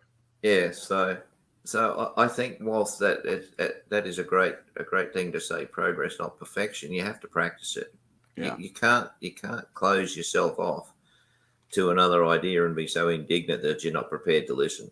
That's what I'm saying. Beautiful. Beautiful. So yeah, there you I go. love it. Thank you, Glenn. I appreciate But I that. still smile at the thought of it. I can see it in my head. I'm still seeing it. She would cock her hip to one side, and that arm would go up, and she would make a fist, and that went on her right hip, and making her elbow point out, and she'd have this look on her face.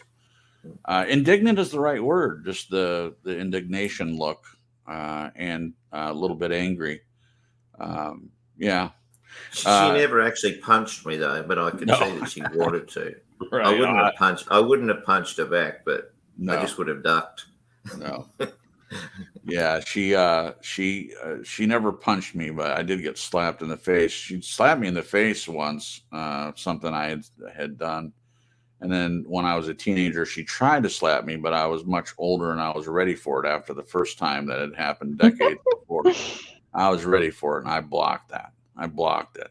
And that made her even more angry that I blocked it. I think that was a very awkward moment between the two of us when I was 17 years old. But, we got past that. All right. Did everyone comment on that one? I think we did. All right. 2 more comments to go through, and then we'll finish up. All right. This one, it's the possibility of having a dream come true that makes life interesting. It's the possibility of having a dream come true that makes life interesting.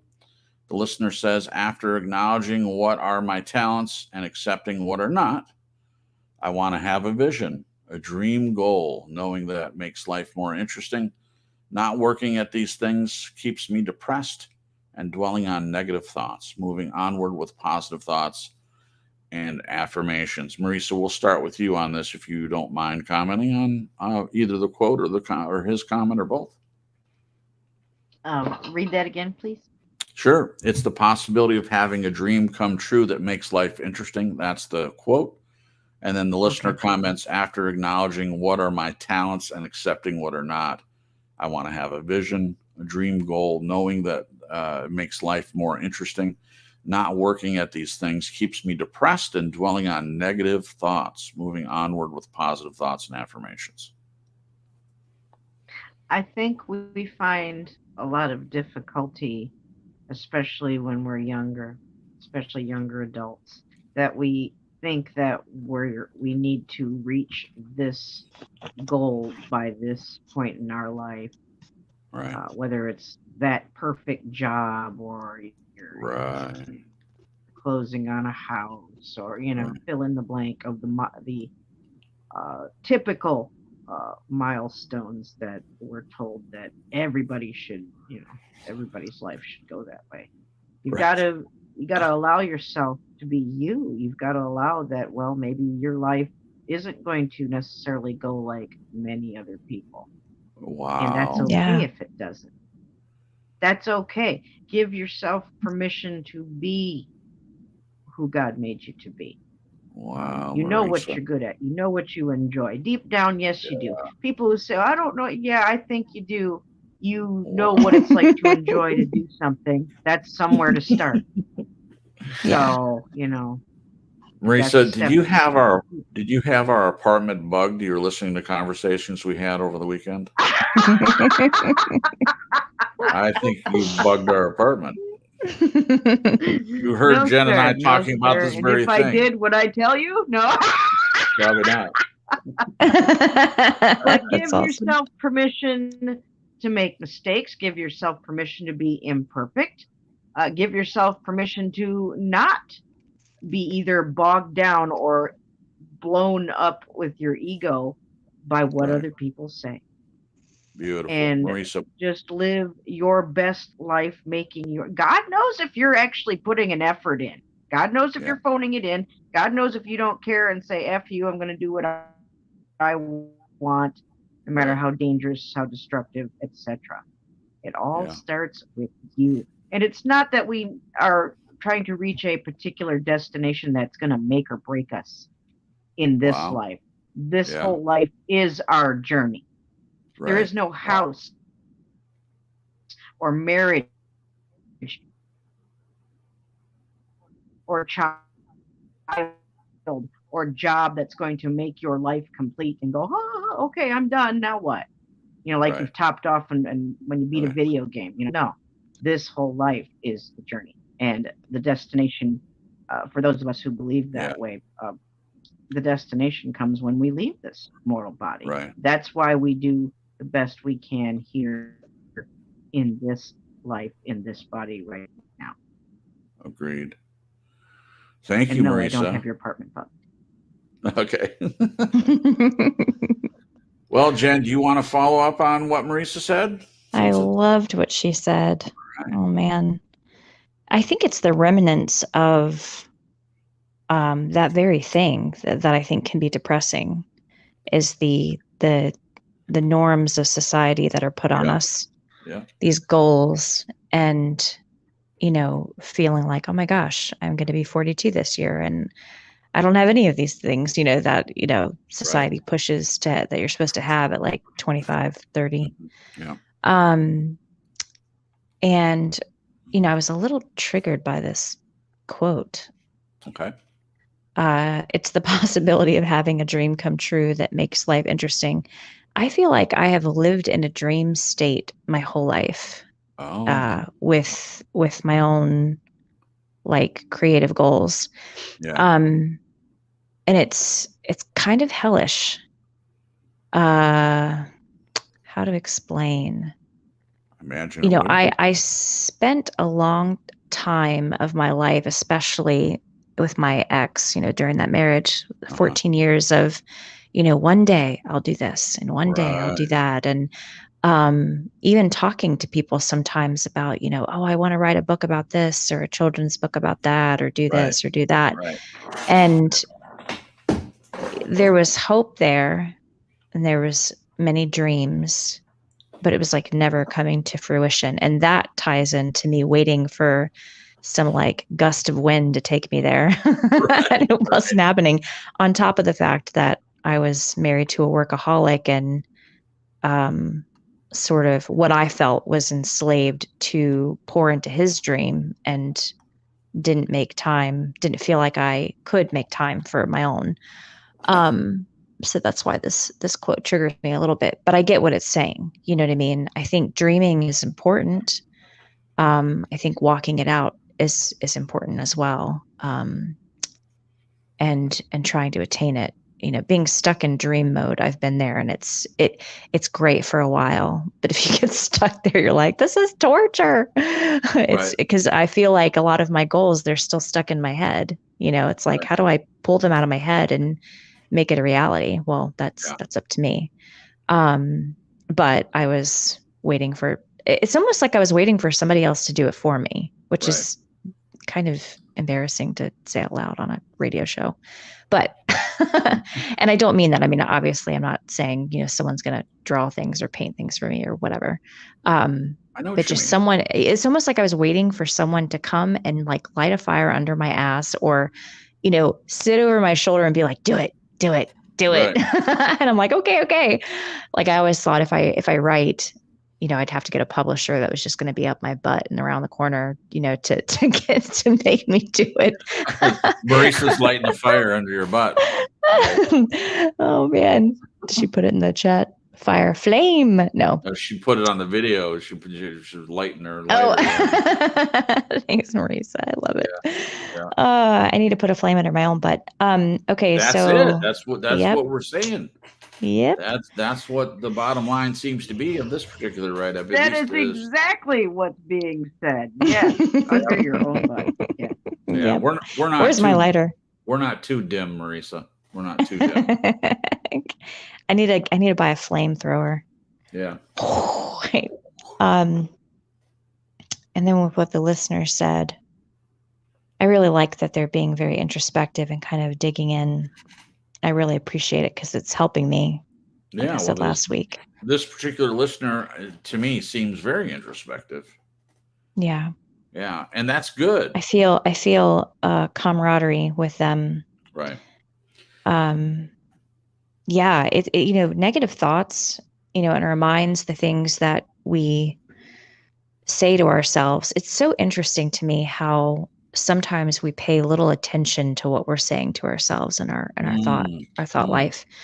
I I do think there's some importance to catching those things and catching the lies and and replacing them with truths. Right. I think that's a big deal. Because the more those thoughts and those lies go unchecked, they just get more and more cemented in your mind. It becomes more of like your reality than just a lie that's bopping around in your head. Yeah. So that's important as well. But thank you for letting me share. Thank you for sharing. So I'm gonna play off what Marisa and Jen said, and I'll start with what Jen said. You're talking about negative self-talk, and in my opinion, the negative self-talk is more powerful than any of the other things that keeps us from accomplishing our goals.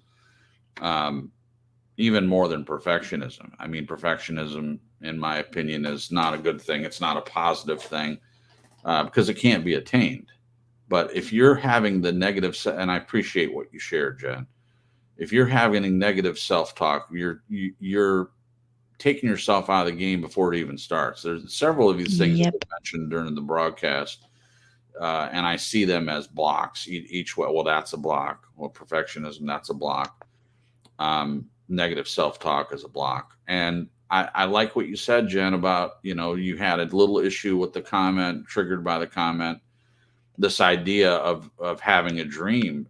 And I'm not saying there's anything wrong with having a dream, but this is what Disney uses. It gives little girls the idea that they're princesses, and eventually some man is going to come along on their horse in shining armor and whisk them away to a perfect life.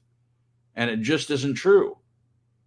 And both of our parents were in Amway, and I remember Amway used this idea. A lot of people had nothing. They got into this business, and they're being promised that if they work hard and draw circles on a board and sell soap, that they're gonna be independent, and they can pay off all their debt, and they're going to be able to buy the mansion and buy the car. And they would do something called dream building. Do you remember this, Jen? Dream building? Yep. Okay, so they would tell people, go out and look at the kind of car that you want to buy, or go look at houses. And people are like, well, we can't afford any. Oh, don't worry about it. Just go and look at a house and just your dream building. So they knew that, when people go look at a house or they look at a car that they want, of course they're using material things, and it's not all about that. But in the Amway business, that was very much a tool they used to hoping it would motivate people to do more in the business. Well, I remember the dream building, and my dad and mom would drag us kids out to some house, and we'd look at it, and then several times, or we'd go to a car lot and look at cars. And I'd be like, Dad, what are we doing? We have a car, we have a house. And he explained to me, well, we're dream building. And he explained to me what it meant. And it's just what I said. And for some people, maybe they did it. Maybe they drew the circles and they sold the soap and they got the Amway business and they made diamond and they got up there and all that. But what I saw growing up, and what I see now is even more of a reality, is that a very small percentage of people ever were able to buy their dreams. They said, oh, we'll meet you on the beaches of the world, implying that we'll be able to travel everywhere. They're presenting a dream that for most people is never going to be accomplished. And they would say, well, if you don't reach the dream, it's because you must not have wanted it bad enough. No, the dream is not realistic.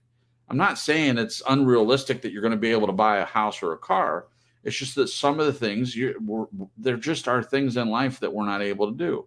I'm never going to be an astronaut for various reasons, but one of the reasons is I don't have perfect eyesight. So I would be dismissed out of hand just for that. And I'm deaf in one ear. I would be dismissed out of hand for that. Couldn't even join the Marines. So I'm not going to be an astronaut, and I'm not going to be a Marine. Does that mean I'm a bad person? No, but if I have the dream of being an astronaut and Marine, that's not something that can be accomplished. My point is the quote, it's the possibility of having a dream come true that makes life interesting. I think, as what Jen was saying, I think it's why you were triggered, and it makes sense to me. We have to be careful what the dream is. If we're creating a dream that's unattainable, we're setting ourselves up for failure. That's the only point I wanted to make about that. But getting back to the quote, I already commented on the negative thoughts, the being depressed and dwelling on negative self-talk is not going to lead us anywhere, and that's the main block I see in this particular little lineup. I'll leave it there. Glenn, what about you? Do you want to comment on this? It's the possibility of having a dream come true that makes life interesting. What do you think? I'm taking a different angle on this one. I don't relate to this quote at all. Oh, okay, great. Let's hear it. Well, I feel so privileged for what I have received that no dream that I could have could really add anything, could add something to make my life interesting. Beautiful. Beautiful. So, I mean, well, you're consistent. Oh, sorry. Beg your pardon? You're consistent. Yeah. Glenn, go. I can elaborate if you want. I mean, Please. I've been given the gift, touch wood, of good health, all the things that I've ever wanted and more. Really, I have everything that I've desired. I've experienced it.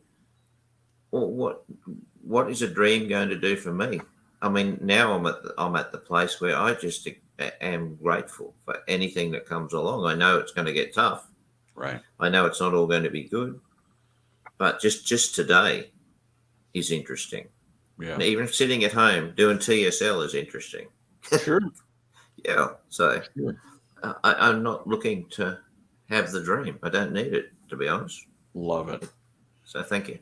Thank you, Glenn. Well, you took a different route, but I love the route that you decided to take. And I didn't mean to interrupt you, but I was saying that you're consistent. You've talked about this idea before in terms of people not realizing what they have in front of them. It's like they're always trying to reach for something else, when if they really took a stock of what they do have already, what they have in front of them, what they have in their lives, and if they were just content with that, then that would fix a multitude of problems. So appreciate everyone's comment. So everyone answered that one, correct? Okay. All right, this is the last one. The light of love drives away the darkness of guilt. That's the quote. And then the listener says, this is the most powerful quote to me because this has brought me the greatest comfort to literally know that God finds value in me, that he loves me so much as to suffer and dies for me. His love is boundless, unconditional for me. I no longer worry in the darkness of knowing I'm guilty under the law. I'm free. And when Christ sets you free, we are free indeed. I'm going to go first on this one. First, the comment, the light of love drives away the darkness of guilt. I agree with that. For me, I think that caring, you hear me mention the two together, guilt and shame. And it's kind of a joke around the house. Jen will say something sarcastic or whatever. And I'll say, oh, guilt and shame, guilt, or I'll say something to her. And I'll say it myself, guilt and shame, guilt and shame. You didn't do this or didn't do that. And it's something just fun that we do because neither one of us does it intentionally ever to each other. We don't intentionally put guilt and shame. And just briefly, guilting and shaming someone, you make a comment to someone where built in the comment, it's neither a question or a statement. With whatever it is, whether it's a question or a statement, within it, you're putting your own guilt and shame on them. It's inappropriate. It's in the area of gaslighting, in my opinion, and it leads nowhere good. So if you're carrying around guilt with you, and I like that PC uses the term, the darkness of guilt. Now, the positive is the light of love. He used that. So that's the positive part of the quote. The dark side is the darkness of guilt. So he's saying the light of love drives away the darkness of guilt. Well, I would agree with him. Now, biblically speaking, I believe there's a better quote, which is pure love casts out all fear. Pure love casts out all fear. And Jen and I, when we're doing our devotions, this is a verse that means a lot to each of us, and it is an ideal that we strive for. Do we have perfect love? I think in some ways we do have perfect love. We're trying to allow the Holy Spirit to bring us into perfect love for sure. And it to me, it's something that we'll never attain while we still have these flesh bodies. But it is something that I believe we'll have in the future when we have eternal bodies. That's just my opinion. But the idea is similar. The PC's quote, "The light of love drives away the darkness of guilt," and the quote from Scripture, which is, "Perfect love casts out all fear." And I believe that. And we're almost at the end of the broadcast tonight, but this is something you could look up the verse on your own, read the whole chapter in context. But that is the pinnacle, in my opinion, of that verse, is this idea, when we're struggling with our own worry or fear, because we all struggle with fear. And on one of the broadcasts, I talked about how much it frustrates me that a lot of pastors make it sound like, well, we're not supposed to have fear. They make it seem like that. And Jesus said, yeah, don't be afraid, but he doesn't just stop there. He gives us practical things that we can do to not be afraid. We cast our cares, cast our worries on him. And that's a way that we can put the fear aside. But this idea of love, perfect love casts out all fear. And I would assume that PC agrees with that a little bit. He uses the word guilt, but it's the same concept. The key word, the subject, is love. The more love that we have, and this is towards ourselves, towards God, towards others, whatever way you want to look at it, whether you believe in God or not, the idea of love is intrinsic in a lot of the religions, but it is something that changes things in our life. It certainly has for me. I think it has for a lot of people, and it's an important concept for sure. Okay, so we'll go to Glenn. This one, we'll do the men first on this one. The light of love drives away the darkness of guilt. What do you think of that, Glenn? Don't like it. Okay, explanation. I don't relate to this one either. As I don't do guilt, I believe that the light of love stands by itself. Okay. Interesting. Like it's not countering anything. So what you're saying? Well, I think why I'd be asking, why are you carrying guilt? So you're probably doing this in biblical terms where it's irrelevant to me. If I have something I feel like I've done incorrectly, I'll attend it. I'll try to make restitution, or I will do what I need to do to bring it out and attend to it. So therefore, I don't carry the darkness of guilt. So therefore, just by logic, it's just by my logic, I could just say the light of love stands by itself. There's no guilt involved with it. Wow. It's not driving away guilt. I'm already attending that in other ways. Right. No, that makes sense. You could say I'm acting out of love to address any guilt, but I don't think it. Yeah, it just depends how you see it, I think. Yeah. Well, I did use biblical terms because I feel like it tied into the verse that I taught, perfect love casts out fear. But you don't have to. You obviously don't have to do that. It still can be addressed without it being a biblical quote. And the way you explained it is perfectly fine. I still love that you don't carry guilt around. I would say that by you dealing with any issue that comes along, it's the concept you've talked about before, and that I agree completely with, is bringing things to the table. Like in a relationship, when something comes up, before it gets out of hand, you bring it to the table and you talk about it. You don't leave the table till it's done. Why would there be any reason to carry guilt if you deal with things in that manner? There's no reason. Exactly. Making a mistake doesn't mean you have to feel guilty about it. Right. If they're not related, what's the problem? You stuffed it up. Right. Do something about it. Don't just stick it in your head and think, oh, I'm so guilty. I'm a horrible person. Get a life. Right. Tell us what you really think, Glenn.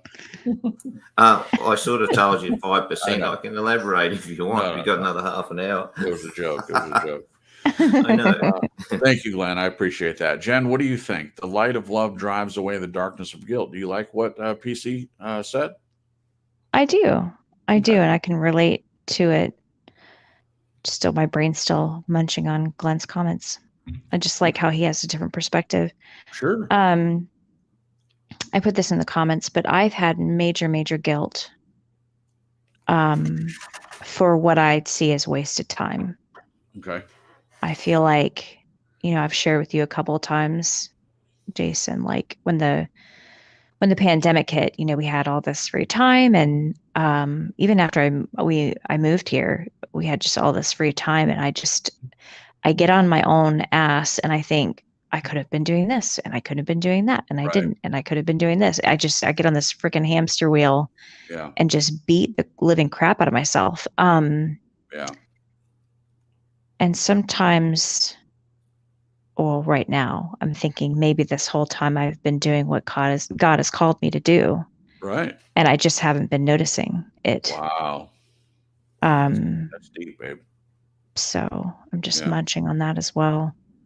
Well, I think it's I hate guilt. Yeah.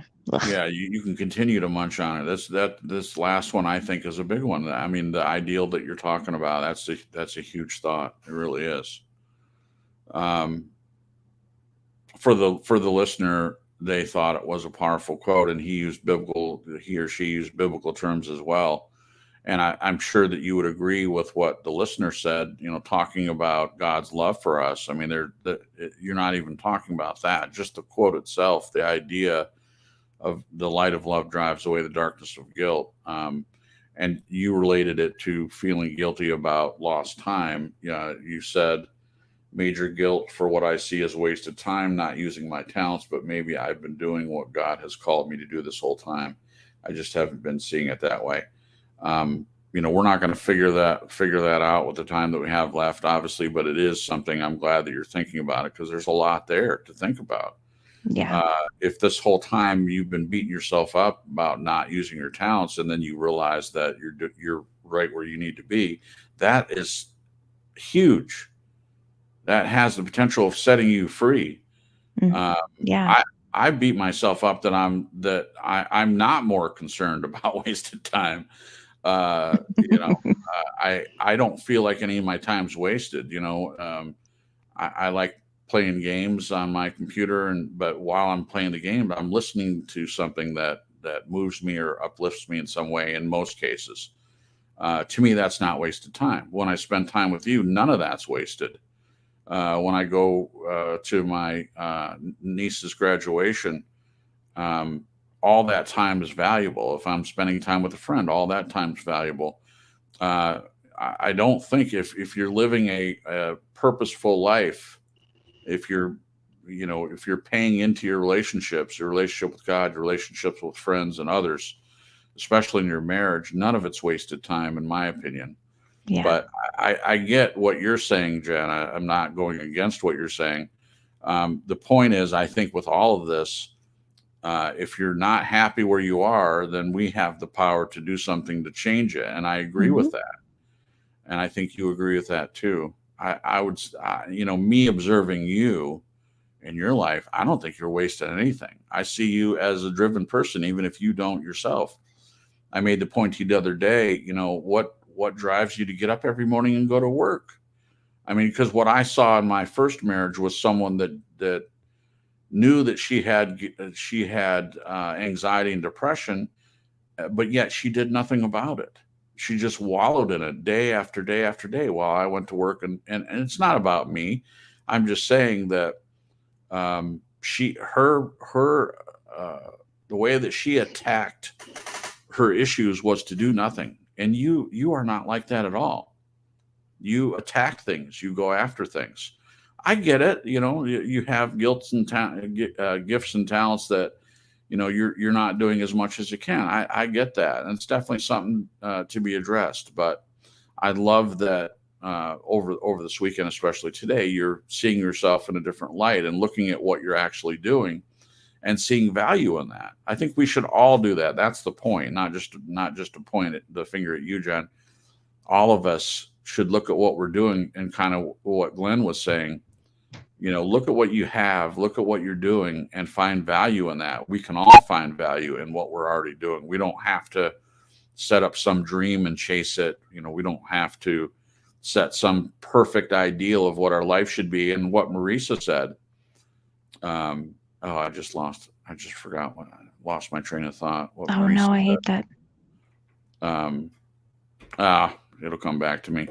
It's talking about, it was so good too. Because what, oh my gosh, I do. No. It'll come back to me.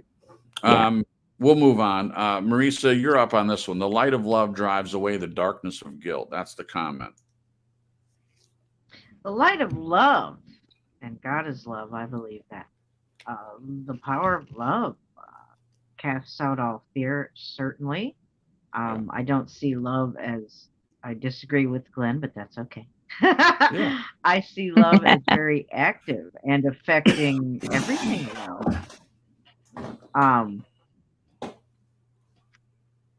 And we've got to let go of the guilt. We can't do something positive and negative in the same time. When you're ready to let go of that guilt, that shame, that negative, only then are you able to grab on to something positive. Right. And that's a choice. And only you know when you're ready to do that. But please do that, because you will become stagnant if you stay in the land of regret. And the devil wants you to stay in the land of regret. Your trolls, your haters, your critics, they all want you to just spin around in the muck and mud and mire of doubt and condemnation. There's no condemnation for those who are in Christ Jesus. So, if you're still feeling those things, that's because you're letting them stick around. Rule. Kick those things out. Yeah. Okay, you don't have to go home, but you can't stay here. I've got things I need to do. Right. And things I want to do. And things I'm meant to do. And that's okay. And you don't need anybody's permission or approval or validation to be you. Beautiful. Thank you. Yes. Thanks, Marisa. All right. Great thoughts on the table and ideas, but do they answer the questions relating to how? Glenn says, don't think so. Not yet. Seems relevant to identify what is important to each person as an individual. One size does not fit all. Next week in part 3, the final installment, we delve into the how in depth, how to get on the road, how to convert ideas to reality. Then hopefully add some insight into how transformative change can manifest into a life of purpose and contentment. A big ask, but nothing ventured, nothing gained. Meantime, some more quotes from PC selected by myself. Quote, you can only know a good wine if you have tasted a bad one. I love it. We can sell our time, but we can't buy it back. We must not confuse humility with false pride or servility. To live is to experience things, not sit around pondering the meaning of life. To close, let's see next week if the how brings us to who we are meant to be. And then closing with this quote, maybe the journey isn't so much about becoming anything. Maybe it's about unbecoming everything that isn't really you, so you can be who you were meant to be in the first place. All right. Beautiful, beautiful. So next week, and I love that Glenn's doing this, a lot of people talk about what the problem is, but they don't really come up with how to fix it. And so we'll see what he has next week. But the idea of looking at the how, if we know that we're stuck, how do we get unstuck? Now, Marisa had a couple things that would be helpful. And I think we all said some good things tonight, but we're going to be more focused next week on the how. So I'm excited about that. All right. Let's each say goodbye, and we'll start with Glenn. Glenn, take a minute. And if you have any closing comments, that's totally fine. And then say goodbye to the peoples for us. Yeah. Good night, everyone. I don't know how many everyones there were, but I suppose you can't feel guilt. I just can't feel that guilty if nobody shows up. Right. Right. Out of my hands. Yeah. So good night, everyone, and I look forward to seeing what comes out of the cosmos for next week. Perfect. Thank you, Glenn. Thank you for Thank putting you. the time. We do have people listen to the broadcast after the fact, and so a lot more than come in the chat. But we do appreciate everyone that took the time to come in the chat. Didn't have as many people as we sometimes have, but we're grateful for each and every one of you that has come. Thank you so much. Jen, take a minute. Any closing thoughts and say goodbye to the peoples. Yeah, I just really been enjoying this. I'm kind of bummed that we're not at next week. Right. You're right. You're ready. Like, You're ready for the how. Tell me how. somebody's Tell me got how. the how. Yeah. I may learn my own how in the week to come. We'll see. Right. That's But true. again, me sharing it, I mean, it could help somebody, but it might not be their path. You never know. Right. Like we said, there's just no formulas. It's different for everyone. Right. But there could be some similarities. But I really, really appreciate this topic. And again, just really thank the listener and Glenn as well for the write-up and the time he's invested, in this person and just the discussions they've had. I think it's very relevant. I think there's a lot more people that deal with this kind of stuff than we realize. And I keep saying that, but it's the truth. It's the truth. It's the truth. It was great to be here with you guys tonight. As always, love you guys in the chat, and we'll see you next week. Good night and God bless. Thank you, Jen. I'm going to go next because I love the way Marisa closes out. So if you don't mind, I'm going to have you do that again tonight, and I'll push the button when you're done. So good night, everybody. Thank you for joining us. We appreciate, like I said, everyone that has come to the chat, but we also appreciate anyone listening to this after the fact. If you like what we're doing here, we're a small channel, and that's totally fine with us. We're going to keep doing it as long as anyone shows up, anyone keeps listening. We're going to keep doing it. I think that each one of us, the fact that we're here, we find value in it, and we definitely appreciate feedback. So if you have any, please put it in the comments. If you haven't had a chance to like it, please do. That tells YouTube, tells other people that at least someone likes it. But the biggest thing you can do is tell other people, get the link, send it to them. All that is meaningful. Marisa will go over that a little bit too.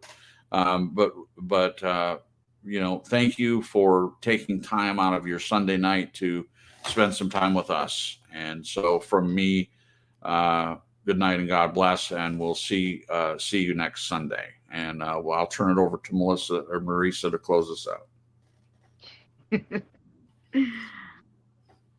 It's important to give ourselves room and permission to make mistakes, because everybody does it. Even the ones who want to holler the loudest about how perfect they are, they're liars if they're saying that they're perfect.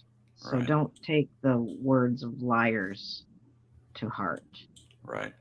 And you only become stagnant when you stand still on your path of life.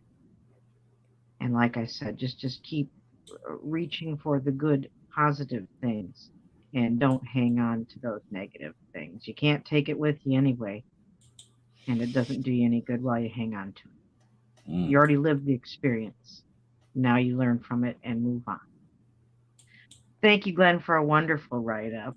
And thank you guys all for having a great talk and discussion. And thank you everybody in the chat. What a great show.